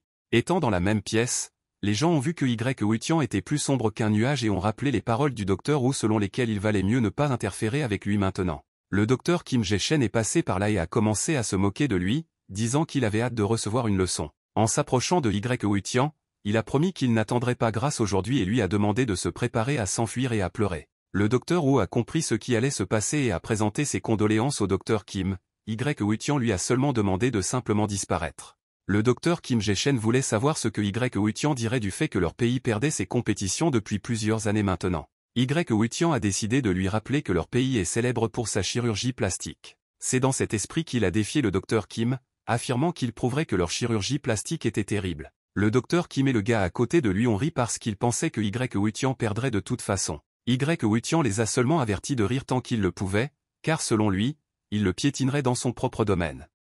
Hansa était mécontent parce qu'il pensait qu'ils ne gagneraient jamais en chirurgie plastique et qu'ils allaient arrêter Wutian. À ce moment-là, le médecin s'est approché de lui et l'a calmé, lui disant que Wutian ne ferait pas d'histoire sans raison. Le juge a expliqué que si les deux parties étaient d'accord, alors le deuxième tour porterait sur la chirurgie esthétique et a demandé à tout le monde de commencer à se préparer pour le deuxième tour. Ensuite, un patient atteint de scoliose est venu les voir. Le juge a expliqué que la deuxième tâche nécessiterait qu'ils aient des compétences thérapeutiques et que le but était d'aider ce patient. Il souffre d'une forme sévère de scoliose et ne parvient pas à redresser le dos, tout ce que les participants avaient à faire était de soulager leurs symptômes. Le docteur Wu a déclaré que la scoliose elle-même n'est pas particulièrement dangereuse si le traitement est commencé à temps, mais à en juger par le patient, il est clair qu'il a vécu avec lui pendant de nombreuses années et qu'il s'agit d'un cas très avancé, estime le docteur Wu. Le médecin juge a compris qu'à ce stade il était quasiment impossible de guérir le patient et a donc estimé qu'il était nécessaire de soulager ses symptômes. Anja a expliqué que la colonne vertébrale est composée de nombreuses vertèbres destinées à protéger la moelle épinière. Selon lui, cette partie de l'humain, comme tout vertébré, joue un rôle important dans la motricité grâce à sa fonction de conduction de l'influx nerveux. Il s'est rendu compte que s'il commettait une erreur, le patient pouvait facilement devenir paralysé. Le docteur Kim Jae-shen a estimé qu'il valait mieux ne pas prendre de risques et se limiter à un corset orthopédique pour le dos, conseillant encore une fois de ne pas forcer la colonne vertébrale. Pendant que tout le monde réfléchissait aux prochaines étapes, Wutian commença à déchirer le sac et à verser le contenu dans sa bouche. Cette poudre était censée le rendre plus fort pendant une courte période. Après que la poudre ait fait effet, Wutian a pris un bon coup et a frappé le patient dans le dos, le faisant tomber au sol. Tous ceux qui ont regardé cela ont été choqués. Le docteur Kim Jae-shen a commencé à réprimander Wutian pour avoir voulu laisser le patient handicapé à vie. Le patient, ne comprenant pas qu'il avait frappé, se releva et se redressa. Les participants qui regardaient cela ne comprenaient pas comment cela était possible. Il réalisa qu'il était capable de redresser son dos et était certainement heureux que ce ne soit pas un rêve. L'équipe de Wutian était heureuse pour lui que la victoire lui appartienne, surprise qu'il soit capable de guérir une maladie incurable d'un seul coup. Wutian a déclaré que lui et le docteur Kim Jae-shen se reverraient lors du prochain test, et il avait hâte de découvrir enfin de quoi le docteur Kim était capable, après quoi, lui et le docteur Wu ont commencé à quitter les lieux. Le médecin juge a expliqué que même s'il l'avait fait, une fois que nous avons perdu, le dernier test est une toute autre affaire, ils ne pouvaient pas se permettre de céder dans leur propre domaine, sinon ils déshonoreraient le pays tout entier. Mais il pensait que gagner ne suffirait pas et qu'il devait complètement et irrévocablement piétiner l'équipe de Wutian. Le docteur Kim était d'accord avec lui, disant qu'il avait une idée. Wutian ne savait pas que le soir même, afin de saper la confiance de l'équipe chinoise dans la victoire, la nouvelle du pari avait été divulguée à la presse, cela a provoqué une tempête d'indignation dans tout le pays. Les journalistes se sont tournés vers Y Huitian, le qualifiant de nouveau venu de Chine qui a décidé de défier la célèbre chirurgie esthétique du PIN. Le docteur Wu et M. Anja n'ont pas compris d'où venaient les journalistes, Y Huitian pensait qu'il était évident et clair quel genre de personne avait organisé cela. Le docteur Wu ne comprenait toujours pas pourquoi cela était nécessaire, ce à quoi il reçut une explication de Y Huitian selon laquelle il voulait rendre publique sa défaite afin qu'il devienne célèbre dans tout le pays. De plus, selon Y Huitian, ils ont fait cela pour que personne d'autre n'ose contester la supériorité de leur médecine, comme il l'a fait. À ce moment-là, le docteur Kim est passé par là et a demandé à le suivre jusqu'à la salle d'opération, car il était déjà temps de commencer la compétition. M. Angers a estimé qu'il s'agissait simplement d'un échange d'expériences et a demandé pourquoi ils allaient si loin. Le docteur Kim a expliqué qu'à son avis, les gens ont le droit de connaître leurs concurrents et que, d'ailleurs, nulle part dans les règles il n'est dit que les médias ne devraient pas être impliqués. S'adressant aux journalistes, il a déclaré que les résultats seront connus immédiatement lorsqu'ils seront prêts. Y Huitian pensait que c'était une bonne décision, les journalistes étaient déjà devant les portes et diffusés en direct.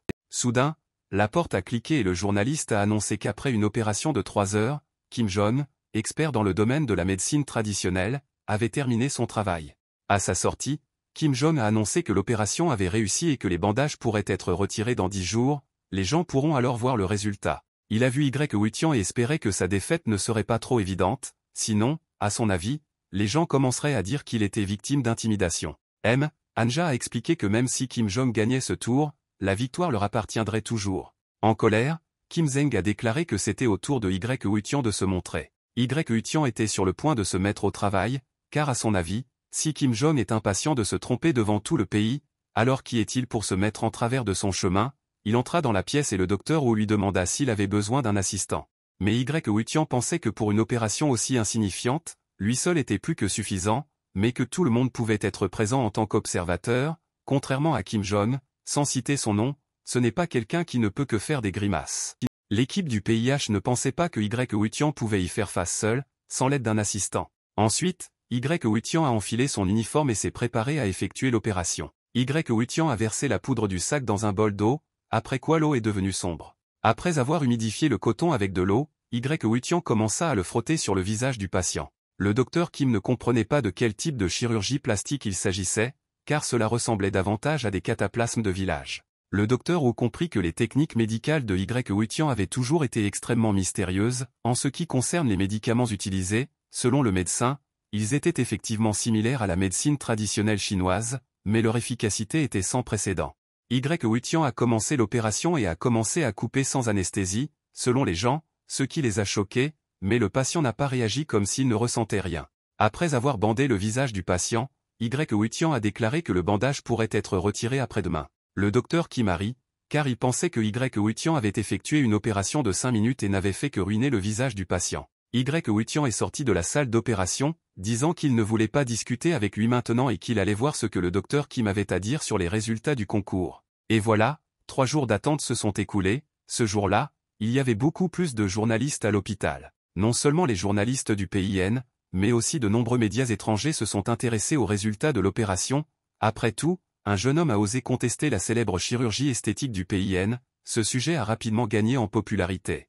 En s'approchant des patients, ils ont d'abord retiré le bandage du patient du docteur Kim. Le docteur Wu a remarqué qu'en seulement 3 jours, les blessures avaient déjà guéri comme prévu, à son avis, par un spécialiste de renommée nationale. Une fois les cicatrices complètement guéries, il ne restera plus aucune trace des blessures.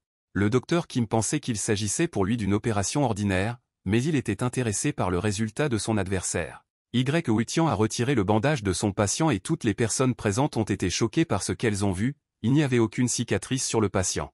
Le docteur Kim n'en revenait pas et était en colère parce qu'il pensait qu'il s'agissait d'une opération majeure au visage. L'équipe du PIN n'a pas compris comment des cicatrices pouvaient guérir en 3 jours, Kim Jong pensait également que cela ne pouvait tout simplement pas arriver. Le médecin juge a compris qu'il s'agissait d'une défaite totale. Le docteur Kim savait également que c'était la fin et que la chirurgie esthétique du PIN avait échoué, mais il n'en avait pas les moyens. Y Huitian était satisfait de son résultat et a déclaré que le PIN, grâce aux journalistes qu'ils ont appelés aujourd'hui, sera humilié devant le monde entier. Le médecin juge a demandé à son service de s'assurer qu'aucun des journalistes n'en soit informé et que personne ne soit informé de l'existence du concours. Le médecin juge a malheureusement admis que cet échange d'expériences médicales était une situation gagnant-gagnant pour la Chine. L'équipe de Y Huitian s'est réjouie et l'a remercié pour cela, promettant de célébrer aujourd'hui. Lors de ce voyage dans le PIN, les médecins chinois ont remporté une victoire écrasante. Cette nuit-là, tout le monde a marché jusqu'à tomber. Zhong Guishan a remercié Y Huitian à plusieurs reprises, se détestant de ne pas avoir de petite fille ou autre chose pour lier Y Huitian à lui-même. Wei Jinzi n'a pas non plus manqué l'occasion de faire une autre demande à Y Huitian. Y Huitian s'est rendu compte qu'il souffrait d'insuffisance rénale et qu'il allait écrire ce qu'il devait faire et que tout passerait. Avec la recette, Wei Jinzi est rentré chez lui heureux et a beaucoup remercié Y Huitian. Le lendemain, Kim Jong a tenu parole envers Y Huitian de jouer dans un film. Kim Jong a remarqué qu'il y avait définitivement quelque chose qui n'allait pas chez l'acteur, ce à quoi Y Huitian a répondu qu'il n'allait pas chercher une belle fille pour lui afin de ne pas en profiter. Y Huitian a déclaré qu'il se mettrait au travail et commencerait le tournage. Puis, alors qu'il était dans sa chambre, Y Huitian décida qu'il ne ferait plus jamais de telles choses. À partir de ce moment-là, Yang Xinu n'a plus rappelé, comme si de rien n'était. Il allait l'appeler lui-même parce qu'il avait hâte que cette femme retrouve son courage. Y Huitian l'a appelée, mais elle n'a pas répondu au téléphone. À ce moment-là, le docteur Wu est arrivé avec une déclaration selon laquelle c'était de l'impudeur. Y Huitian se demandait ce qui s'était passé. On lui a dit que le PIN avait falsifié les résultats et annoncé qu'il avait remporté le concours de chirurgie plastique. Il ne comprenait pas comment il pouvait gagner, ce à quoi il reçut une explication selon laquelle le PIN avait pris l'initiative lors de la conférence de presse et avait dit à tout le monde que c'était lui qui avait gagné. Ils ont soudoyé les patients soignés par Y Huitian et ont déclaré que Kim Zheng avait gagné. Y Huitian a posé des questions sur la victoire officielle dans cet échange d'expériences. À qui a été décernée la victoire? Ils lui ont expliqué qu'ils ne sont pas si sans scrupules. Le docteur Wu était en colère contre eux, estimant que de telles personnes ne pouvaient pas soigner les gens. Selon lui, c'est le comble de l'impudeur que de prétendre qu'ils ont gagné après une défaite aussi dévastatrice. Y Huitian a pris cette nouvelle avec calme, car il a compris qu'ils ne pouvaient pas permettre à leur médecine nationale de perdre. Il a déclaré que le secrétaire Zhu pourrait renverser la situation et les manger vivants, seulement il a demandé de ne pas en profiter seul, de lui en laisser un morceau. Si ces choses ennuyeuses selon Y Huitian sont terminées, alors il retournera en Chine. Le docteur Wu et le secrétaire Zhu ont assuré que le reste pouvait leur être laissé. Après son retour, Y Huitian n'a pas pu s'habituer à nouveau à l'avion, peu importe le nombre de fois qu'il a volé. Il a l'intention d'utiliser d'autres modes de transport à l'avenir, autant que possible. Shen Kexin l'a rencontré et lui a demandé de se dépêcher, car elle voulait lui montrer quelque chose. En arrivant sur place et en entrant dans le bâtiment, Y Huitian a été choqué par ce qu'il a vu. Kexin a déclaré qu'il s'agissait désormais de leur entreprise et qu'à partir de maintenant, Y Huitian est le directeur de cette entreprise. La société s'appelait Tianxin Onjian Group. Tianxin signifiait le croisement des noms Y Huitian et Shen Kexin. Y Huitian l'a serré dans ses bras, la remerciant et lui disant qu'il l'aimait vraiment, mais ne comprenait pas pourquoi cela était nécessaire. Kexin voulait voir sa croissance et comment il devenait une personne riche. En regardant le certificat de 20 millions, il comprit qu'il s'agissait probablement de toutes ses économies et promit de tout lui rendre. Kexin pensait que Y Huitian la traitait comme une étrangère, mais Y Huitian a nié cela, affirmant qu'elle ne lui avait jamais été étrangère. Mais c'est exactement ce à quoi cela lui semblait. En entendant cela, Y Huitian a décidé de lui jurer qu'il lui créerait un paradis sur Terre à l'avenir, va créer son empire commercial. Kexin a déclaré que la société était enregistrée à son nom et que l'avenir dépend de lui. Y Huitian pensait que 10 millions n'étaient pas suffisants, même si l'entreprise était bien établie, elle manquait toujours d'équipement et devait également mettre en place la production. Kexin a entendu que 10 millions n'étaient pas suffisants et a proposé plus, mais Y Huitian a demandé de le garder pour lui et de compter sur lui pour le reste. Kexin a déclaré qu'il y avait encore des problèmes non résolus dans l'entreprise et qu'elle allait partir la première. Y Huitian comprit qu'il ne pouvait pas appeler Yang Xinu maintenant et qu'il ne pouvait compter que sur Situé, puis l'appela. Situé était heureuse que Y Huitian se souvienne enfin d'elle et ait répondu à l'appel téléphonique. Elle le considérait comme sans cœur parce qu'il ne l'appelait jamais, et maintenant il décida de lui rappeler lui-même. Y Huitian a expliqué cela en disant qu'il était occupé et qu'il a appelé dès qu'il avait fini de travailler. Situé a deviné qu'il l'appelait pour de l'argent, mais elle était toujours heureuse de son appel. Y Huitian a été surprise de voir comment elle avait compris cela. Elle a raconté ses suppositions, à savoir que sa petite amie avait créé l'entreprise et l'avait nommé directeur, mais qu'il avait maintenant besoin d'argent.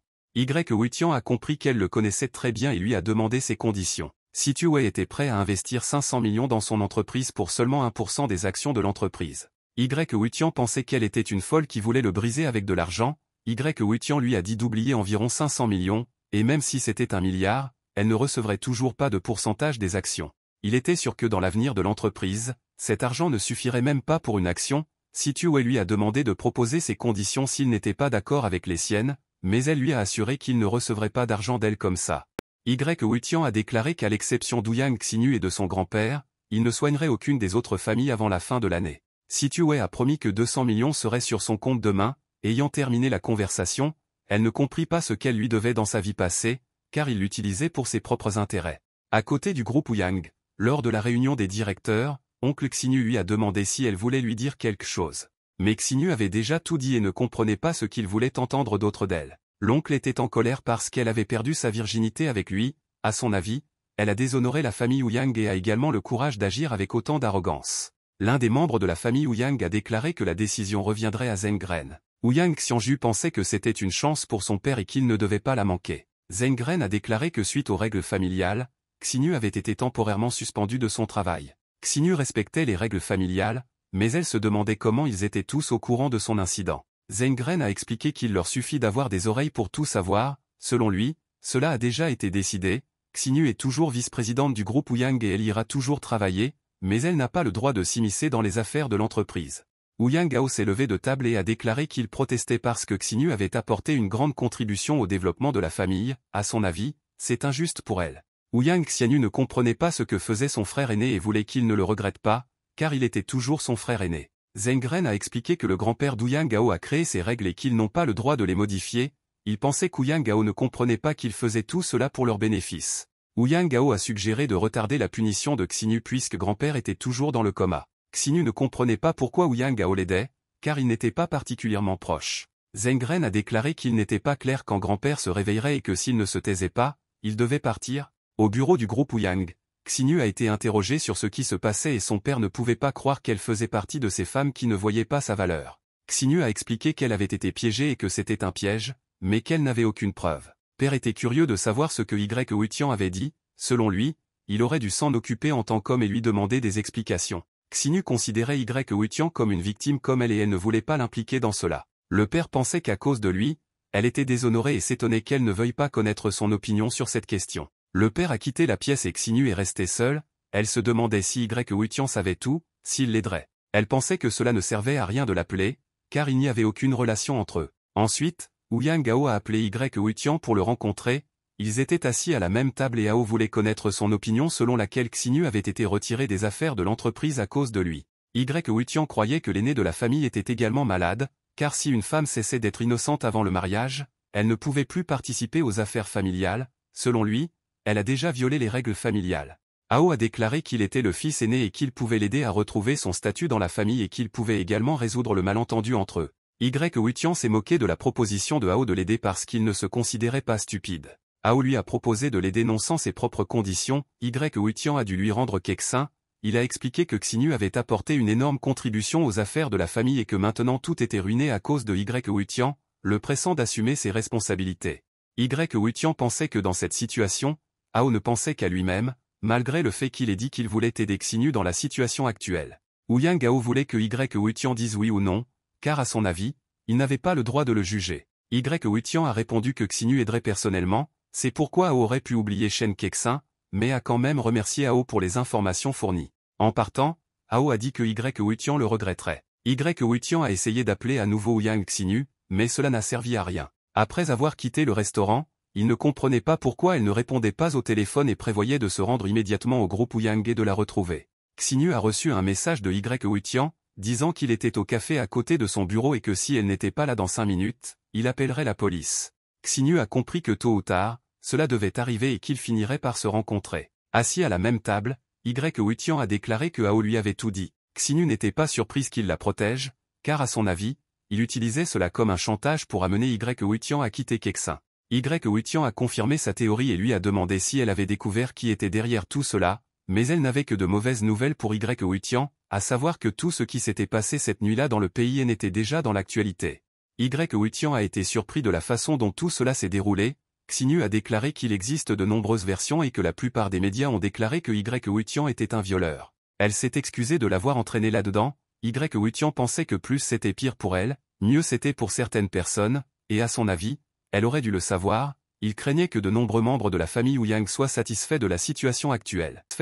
Wutian lui a demandé d'arrêter d'être triste, car il était sûr de pouvoir guérir son grand-père. il supposait que si grand-père sortait du coma, la situation changerait. Xinyu était heureux de cette nouvelle, mais ne comprenait pas pourquoi il voulait soudainement autant l'aider. Wutian pensait que parfois il fallait faire de bonnes choses sans raison et a demandé à prendre rendez-vous pour lui avec frère Ouyang. Xinyu est parti en disant qu'elle préparerait tout.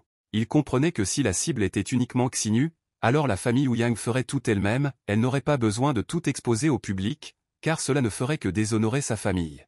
Ensuite, dans la famille YE, le chef de famille a annoncé la nouvelle d'Ouyang Xinyu et a estimé que s'ils pouvaient former une alliance avec leur famille, cela renforcerait considérablement la position de la famille YE. Andong a suggéré de profiter de cette opportunité pour améliorer sa relation avec Wutian. Anke a expliqué qu'Ouyang Xinyu avait déjà été renvoyé de l'entreprise et que s'il se ranguait du côté d'elle, ce serait, à son avis, une erreur fatale pour leur famille.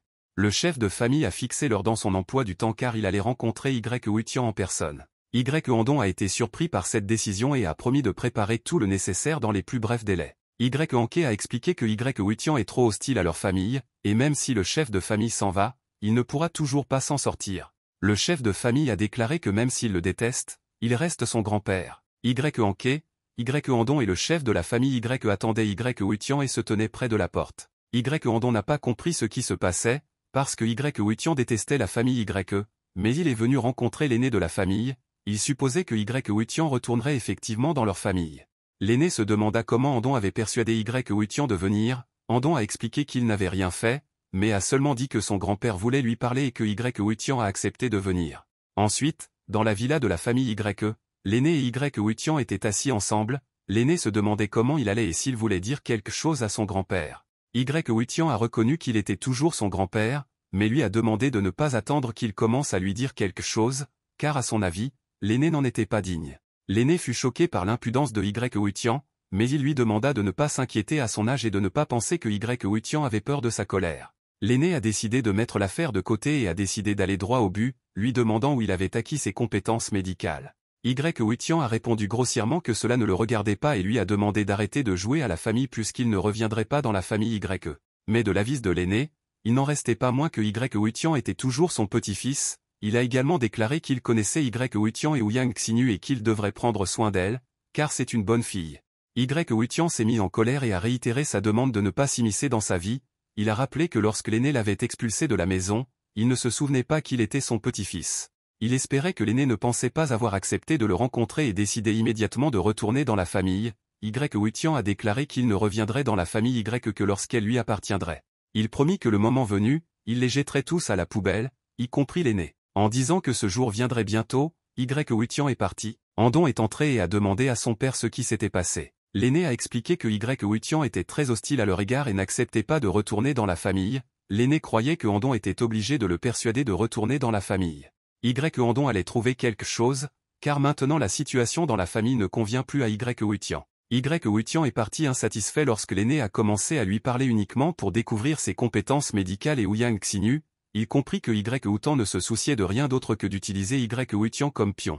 Il réalisa qu'il était stupide, parce qu'il était venu ici avec un grain d'espoir, mais maintenant il n'allait plus y croire. Levant la tête, il vit soudain Ning Xiki. Elle a entendu parler de ses succès dans le pays et la félicitait. Wutian ne comprenait pas ce qui lui arrivait, car au début elle s'était précipitée sur lui sans raison, mais maintenant elle a soudainement décidé de le féliciter. Il décida de savoir si elle était tombée amoureuse de lui, car il était inhabituel d'entendre une telle chose de sa part. Ning Xiki a déclaré qu'elle ne regarderait pas dans sa direction, même s'il restait le dernier homme sur Terre. Après cela, elle lui a dit de monter dans la voiture, parce que son grand-père voulait le voir.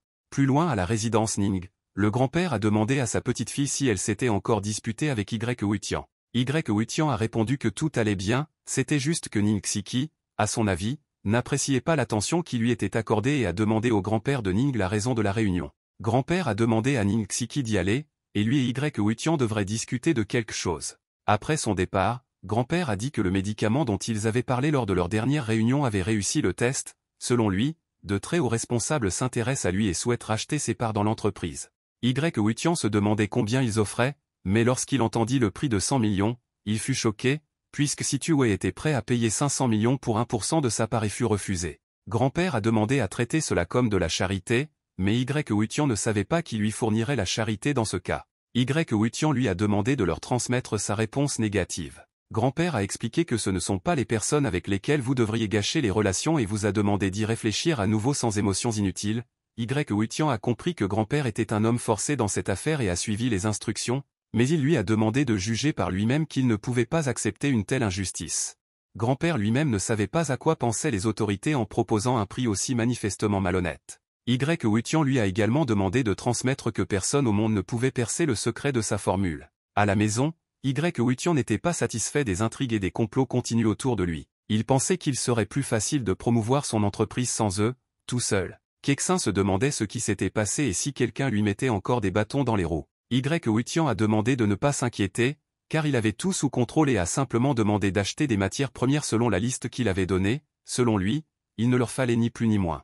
En voyant la liste, Kexin fut surprise, car elle pensait que ces herbes pourraient remplir l'entrepôt à ras-bord. Wutian a expliqué qu'ils auraient encore besoin de publicité et a demandé à trouver plus de journalistes, même si cela leur coûterait un joli centime. Il allait déclarer au nom de l'entreprise qu'elle était prête à soigner gratuitement un patient critique par jour. Kexin était surpris qu'il n'ait même pas encore le produit prêt, et Wutian promettait déjà de traiter un patient par jour. Wutian a déclaré qu'il s'agissait d'un marketing agressif. Ensuite à la conférence de presse de la société Tianxinjiang, Chen Kexin, au nom de la société Tianxinjiang, a remercié les personnes présentes d'avoir pris le temps de leur rendre visite aujourd'hui. À partir de ce moment, elle déclare officiellement ouverte la conférence de presse. Wutian était mécontent que dès que Kexin avait organisé la conférence, Situé était déjà là. Situé a expliqué que sa sœur aînée était également très intéressée par ses cosmétiques et qu'elle voulait maintenant que sa peau soit lisse et soyeuse, mais Wutian lui a demandé de s'éloigner de lui. La journaliste a demandé à Kexin que, selon elle, leur médicament n'est pas seulement un produit cosmétique, mais qu'il a également des propriétés curatives. Est-ce vrai? Kexin n'a pas répondu exactement, mais elle a promis que très bientôt ils pourraient le constater par eux-mêmes. Un autre journaliste a précisé, à propos des propos mentionnés précédemment, que son entreprise recevra gratuitement un patient par jour pendant un mois. Le journaliste aimerait savoir si cela signifie qu'au bout d'un mois, ils cesseront de fournir des services gratuits. Kexin a expliqué que c'est vrai, mais qu'ils ont quand même une entreprise commerciale qui ne peut exister sans faire de profit et il espère leur compréhension. Le journaliste a proposé de créer un quota d'assistance gratuite. Selon lui, beaucoup de gens ne vont pas chez le médecin parce qu'ils n'en ont tout simplement pas les moyens et il leur a proposé de les aider. Avant de répondre à leurs questions, elle voulait poser la sienne, à savoir si une personne était prête à travailler comme journaliste pour une idée, pas pour un salaire, mais uniquement pour fournir aux gens des informations honnêtes et accessibles. Wang Fangxi se demandait si leur entreprise pouvait résister à une telle concurrence, et c'est elle qui a déclaré à propos des cosmétiques et de la chirurgie esthétique que le PIH faisait partie des leaders mondiaux. Kexin était d'accord avec cela, mais a expliqué que l'avantage de leurs médicaments est qu'une intervention chirurgicale complexe n'est pas nécessaire pour obtenir un effet notable et que le résultat peut être observé plus rapidement. Selon elle, une demi-heure suffit généralement. L'efficacité du traitement a été prouvée au niveau international et très vite. Ils ont promis de pouvoir la vérifier par eux-mêmes. Les gens en ont été surpris, estimant que le PIN était loin d'être similaire. Quelqu'un doutait qu'il soit possible de remplacer la chirurgie plastique par une demi-heure de thérapie. À ce moment-là, les portes se sont ouvertes et Gang est entré avec un certain patient. Il a déclaré qu'il avait entendu dire que le médicament de leur entreprise faisait des merveilles et a demandé à Mademoiselle Chen de lui rendre service et de jeter un œil à son ami. L'un des invités a considéré cela comme un non-sens, car à son avis, il s'agissait d'une momie ordinaire et il n'y avait rien à faire là-bas. Ils lui ont expliqué que l'entreprise avait décrit son produit de telle manière qu'il n'avait plus nulle part où aller. Gang a commencé à faire pression sur Kexin, disant qu'elle n'était plus sûre de ses paroles ou suggérait que le produit de leur entreprise n'était rien de plus qu'un faux. Kexin comprenait ses sentiments et sympathisait avec son ami, mais expliqua qu'une conférence de presse se tenait ici actuellement et que leur demande était inappropriée. Gang a admis honnêtement qu'il ne croyait pas en leur remède miracle, alors il est venu se moquer d'eux. Le patient a demandé à Mademoiselle Chen de l'aider, car à son avis, leur compagnie ne serait pas difficile.